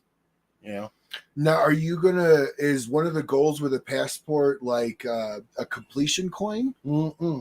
So when you get in Florida, if you go to 25 to 28 of them, right, you sign your name on the back and you mail it in. And then we do a drawing for 3 grand prizes in December. Okay, yeah. Awesome. And I'm actually curious because these little things are like massive. Yeah. I collect them. I mean, I've got the dog from Espinosa, the Christmas one from Abe. And I'm always curious. This is such an inexpensive marketing thing. Have you guys ever considered the coin market or bringing in a commemorative one-off limited edition for instance, this or a tailgate coin would be epic, wouldn't it? That's what I mean. Yeah, like something because everybody loves the coins. I know guys in the cigar world that will buy the required boxes to get the coin. Right. Yeah, I know, no doubt about it. So yeah, the coin is definitely something on our radar, man. That's definitely something we've talked about. That's probably coming out later this year. I want to show everyone something. Okay, we have the K by Berger shirt that he's wearing right now, and then we have another one that will be available tomorrow night if you buy a box at Smoking Cave. But by great demand, this shirt is coming back out on the market. Ooh, up right there. There we go. Awesome. Perfect. Right, so that's gonna be on a shirt. Yeah. Wow. Because we've made Karen made like 24 of them a while ago, right? Or maybe 50, I don't know. And they went like crack. I mean, they sold, they gave them away, we did whatever, and they went really quickly. So and my girl Tammy in Pennsylvania, she wears it still, and people are like, I want that shirt. We don't have it. So those shirts are coming out very, very shortly. So if you want one, you people, oh, look at that. Ryan's one of the best shows you've ever done. I'd like to think I had something to do with that. He had 50%. Yeah. Damn right. So when does that shirt come back out? And is that going to be a box play shirt or is that going to be a purchasable shirt? Both. I mean, both. You'll be able to get them from Karen's Superstore in Daytona Beach, right? And then you can. I have one. My first shirt. You got it, Marshall. I'm sure we'll get a 4XL out to you, brother. No worries, man. And no, we'll have that for events and whatnot and raffles and whatnot. But we'll also have them at the Superstore in Daytona Beach, so you could buy them. You can order one, and we'll ship them out to you. Awesome. Now, will those be in every size orderable? Well, they have to be, man. I know the cigar community is typically double X and bigger. The cigar community is, when I do a run of shirts, right, the number one size is 2XL, right? And then, yeah, that's me. Or also, fuck you, Kevin Shahan, right? And and then the second is XL, right? And then large, and then 3XL, and then medium, then 4XL. That's kind of how they run. Well, but not all of it, yeah. Okay, I have a trivia question, man, okay? Yeah. This trivia question is going to be for some treats. Maybe a new Karen shirt. We'll see what happens. I have a trivia question right now, okay? I have my software where I track all the cigar stores we sell cigars to, right? And far and away, there's the name of a street that the majority of the cigar lounges in the United States are located on, right? It's the name of a street. What is the most common name of a street that cigar lounges are located on? Doesn't matter what state you're in, right? First person to chime in with the correct answer is going to get a care package from Brucey Poo. Wow.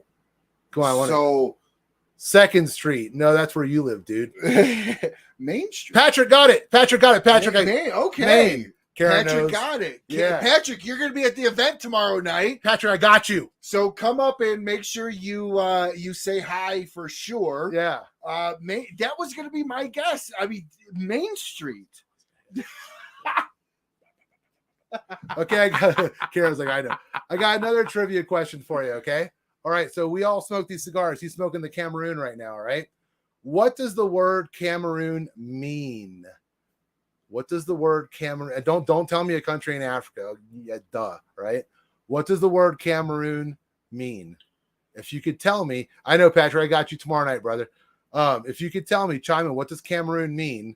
You get another K by Karen Berger gift package. Or should I say Karen Berger Cigars gift package? Well, Cameroon's a country, but it means something, yeah. Really? Oh my god! Everyone's Googling right now. Karen, don't put up with Karen. Don't hit Karen's. I won't. She's right. Don't put up Karen's. All right. Anybody? Here's a hint. It's a word in Portuguese. I have no idea. I just know it's a country that makes great rappers. Mm-hmm. It means something. That Marifel owns, pretty much. Yeah, right. Nobody out there? Okay, we'll let that one simmer. Another trivia question here. You ready? Here we go. We all say the word Maduro all the time. Nobody knows what Maduro means. I can go to a cigar lounge out here in the West and I'll say it. No one knows what it means. Marshall, you don't count. Marshall doesn't count. Don't put Marshalls up there. Marshall, you're being a bad boy. You've heard me say this before, okay? All right. But what does the word Maduro mean? Marshall, stop. You're showing off. You're flexing. Cut it out. You didn't know any of that shit, so I told you, by the way. All right. Okay. I want someone with serious white boy disease out there to tell me, what does Maduro mean? Right? It's a word in Spanish. We all think it means like strong or this or that. Do you know what it means? I do now. Oh yeah, that's right. Okay, you saw. Okay. I didn't before. You peeked at the answer. I didn't before. Well, yeah. I mean, I could see all the comments. Right. I didn't know that before. That's what that meant. Mm-hmm. That's also incredibly interesting. That word is a cigar. It's a very common word. I know for it to be a dark wrapper. Here's a hint. Right? It's the same way Ryan smells right now.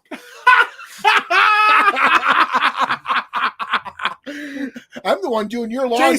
Jason got it. Awesome. Put Jason's up there. Jason, fantastic. Jason, DM me or DM Bruce with your information. And Bruce got that. Okay. Oh, Cody was right behind it. Put up Karen's comment right there. Shrimp. I had no idea that Cameroon meant shrimp. Yeah, the word in Spanish is camarón, right? So it was a shrimping industry. The Portuguese set up a shrimping industry there, and it's called the whole country shrimp. Really? Yeah, pretty cool, huh?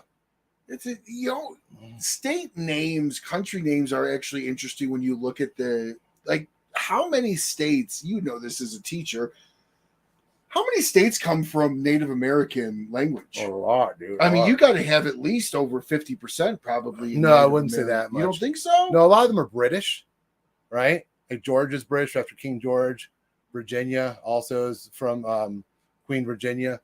New Hampshire, New York, New Jersey. Illinois is Native American. Wisconsin, you've got Kansas, Minnesota, I think, is Native American.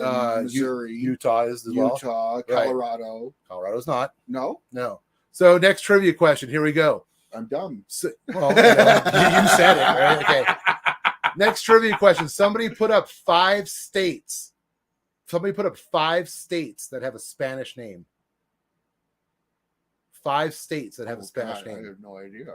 Colorado's one of them. Texas. Hush, dude. Texas doesn't count. You can't put it up. This guy. Where'd you find this guy? Found him in Colorado. Colorado, as they say here. Michigan is derived from Indian word meaning Great Lake. Yeah, it's the lake. They named the lake first, and then they. Yep, that's true. Cody says 20%. Colorado is Spanish. Of course it is. It means red. Well, that explains actually the red. See, yeah. I am just dumb when it comes to anything Spanish. I'll be good, Marshall. Thank you. Yeah. All right, so we have Colorado. Someone put up 4. First person up 4 states. I'll give you Colorado. You win a prize. You win a big hug from Ryan, man. There it is. It's got big arms. Colorado, Arizona, Nevada, Cody wins, man. Cody, I got you. Cody will be there tomorrow too. Really? Yes, Cody is. Cody's my graphic artist, man. I'm telling you, you need Cody. You need a little Cody in your life. Amen, bro. You need a little Cody, and Cody's a big guy like me. He's got a lot of Cody to go around. Nice.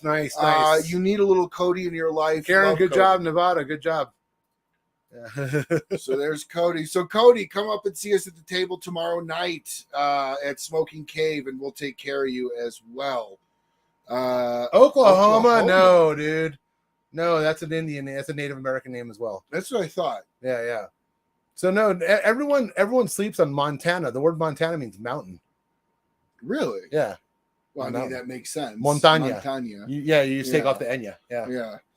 So we have Barry. I will give him your information. Cody will see you tomorrow, and Patrick is the new GM of Smoking Cave. Okay, right on. Took over Nico's position. Nico, much love. You are always going to be missed, as Smoking Cave is my launch for the show. Nico and Sean were the biggest influences to help this show even get off the ground. So let me say something about Nico, man. So when Nico took the job with La Aurora, I texted him. I was like, congratulations, bro. I was like, I've been beating the streets for 3 years. I was like, if you need any advice, call me. And the first day I was in Colorado, he called me, man. And he's like, hey, man, just, can you give me some pointers on this, that, the next thing? And I talked to Nico today also, man. So I really want him to be as strong as he can with the company, Nico's a very good friend of the show, very good friend of mine. He's a brother. Wish him all the best at La Aurora. Karen said Hawaii. Get out of here. You spelled it wrong. That's not even right. Karen, no, babe. I think you left out a few letters. Funny story about Hawaii. So I told Karen, I was like, Karen, when I come working for you, I was like, we're gonna blow this thing up. I was like, I'm gonna sell our cigars everywhere. I started naming states, right? We're gonna sell cigars here, there, Hawaii. And she's like, Hawaii, Bruce, for now we stay in the United States, okay?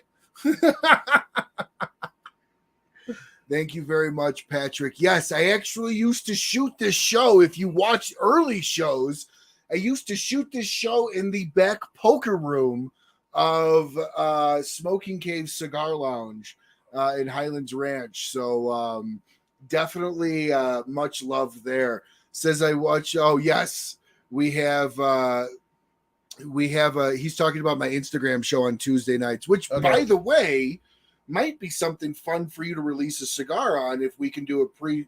So we do, Danny Ravanelli from 505 and I do a show called Raw Cigar Reviews, where we have a manufacturer sit alongside us while we smoke a cigar for the first time. Okay.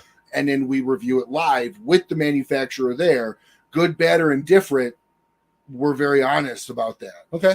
So that might be something that we can do the tailgate cigar with, where you come on and we smoke it live, give you our notes, give you our thoughts on the cigar. Yeah. And we sell a lot of cigars on that show. I love it. I mean, we sell a lot of cigars. We've had multiple manufacturers completely sell out on websites because of that show. That's music to my ears. So we'll definitely have you on for the tailgater.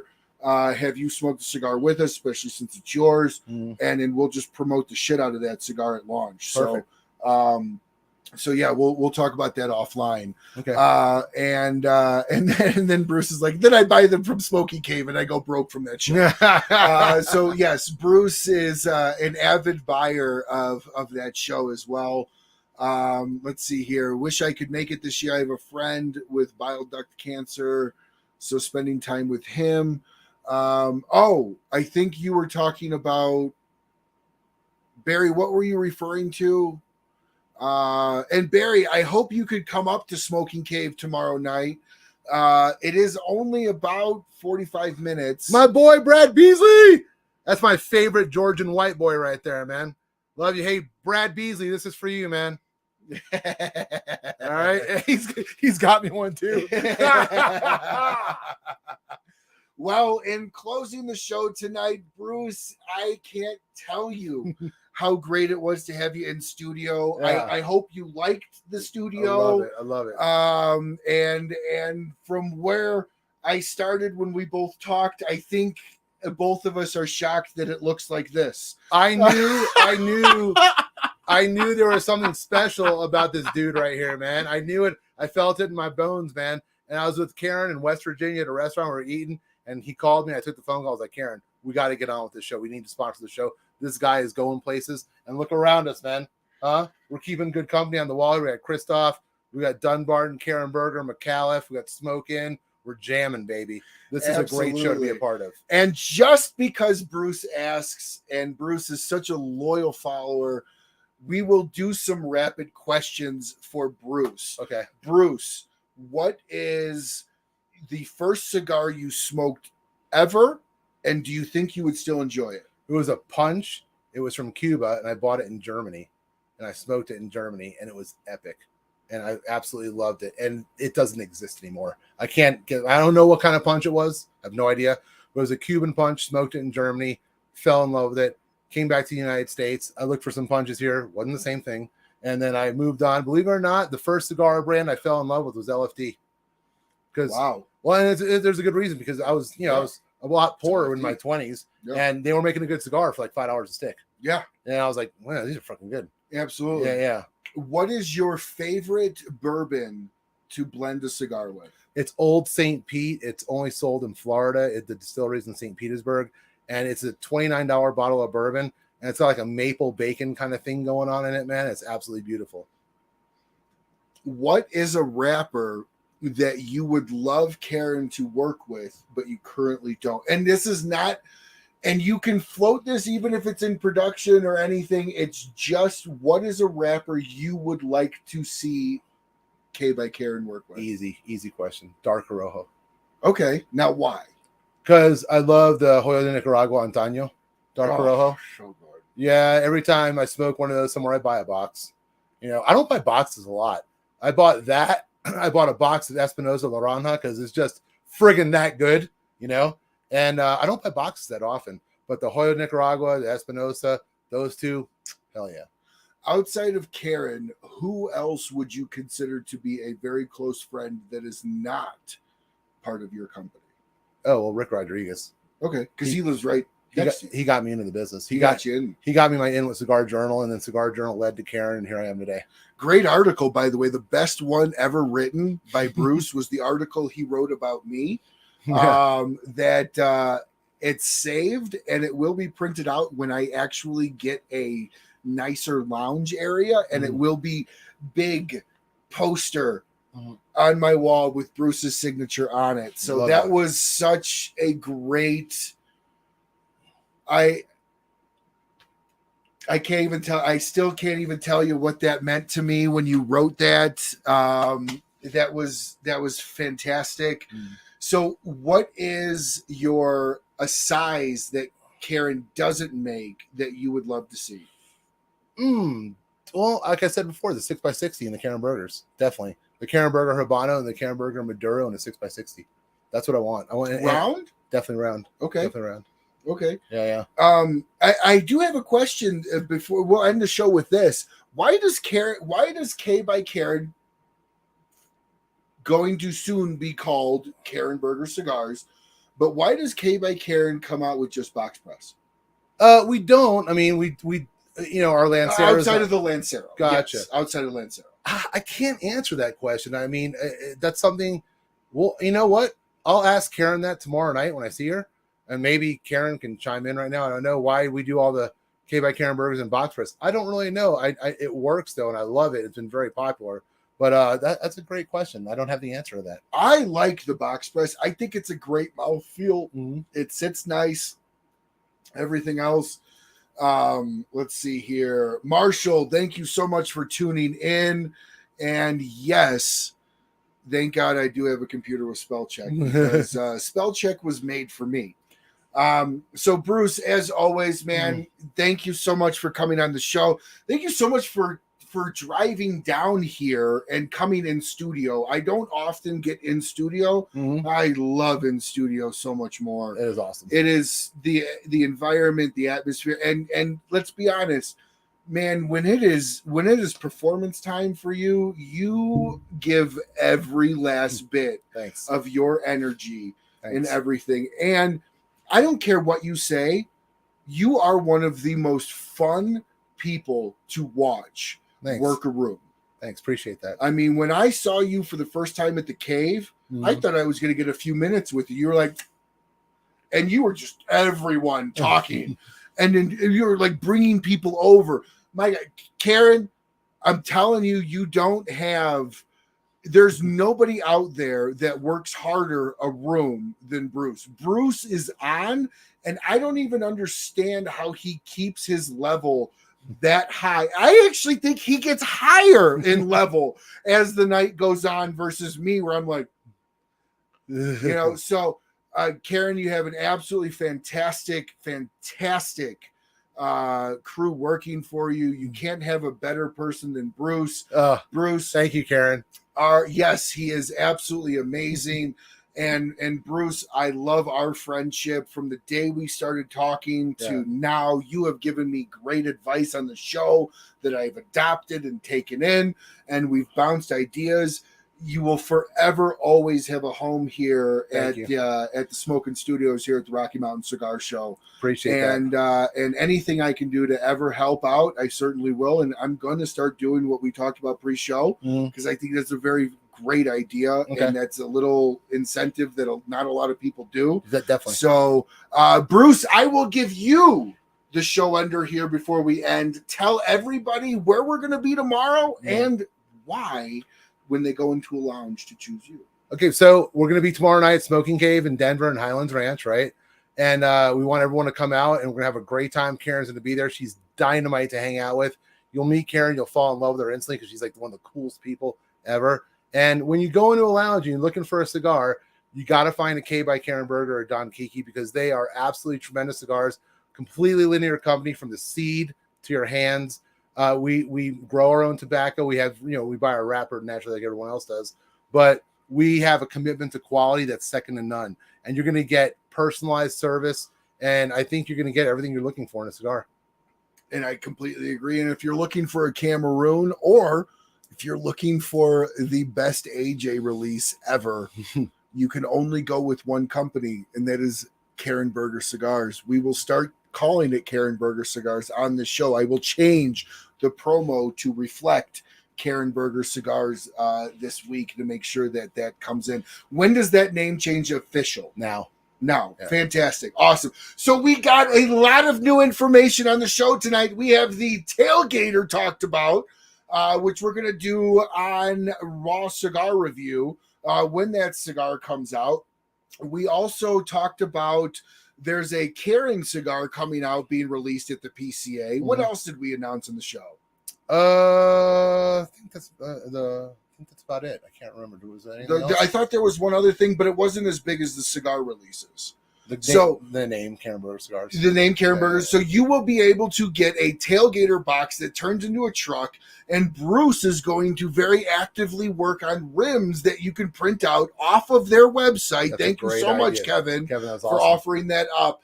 And the rims will most likely be the favorite of your cigars that you could print off for each wheel, or Bruce is going to do a special release of one with me and one with him for each wheel. Our faces on the So thank you so much, everybody, tuning in tonight. It was a little bit of a longer show tonight because Bruce was in studio, and you just can't turn the man off, and I love it so much. Thank you so much, everybody joining in, and I don't know what you could ask more of for tonight, Bruce. This was an absolutely perfect show. Thanks, bro. So thank you so much, Bruce, for supporting me. And thank you so much for making great cigars. Karen, thank you so much for putting up with Bruce and making great cigars as well. And to everybody out there, smoke what you like. Smoke as often as you can. Have a great rest of your week. Take care. We'll see everybody tomorrow night at Smoking Cave Cigar Lounge. Peace Bye, out. everybody. Have a great week.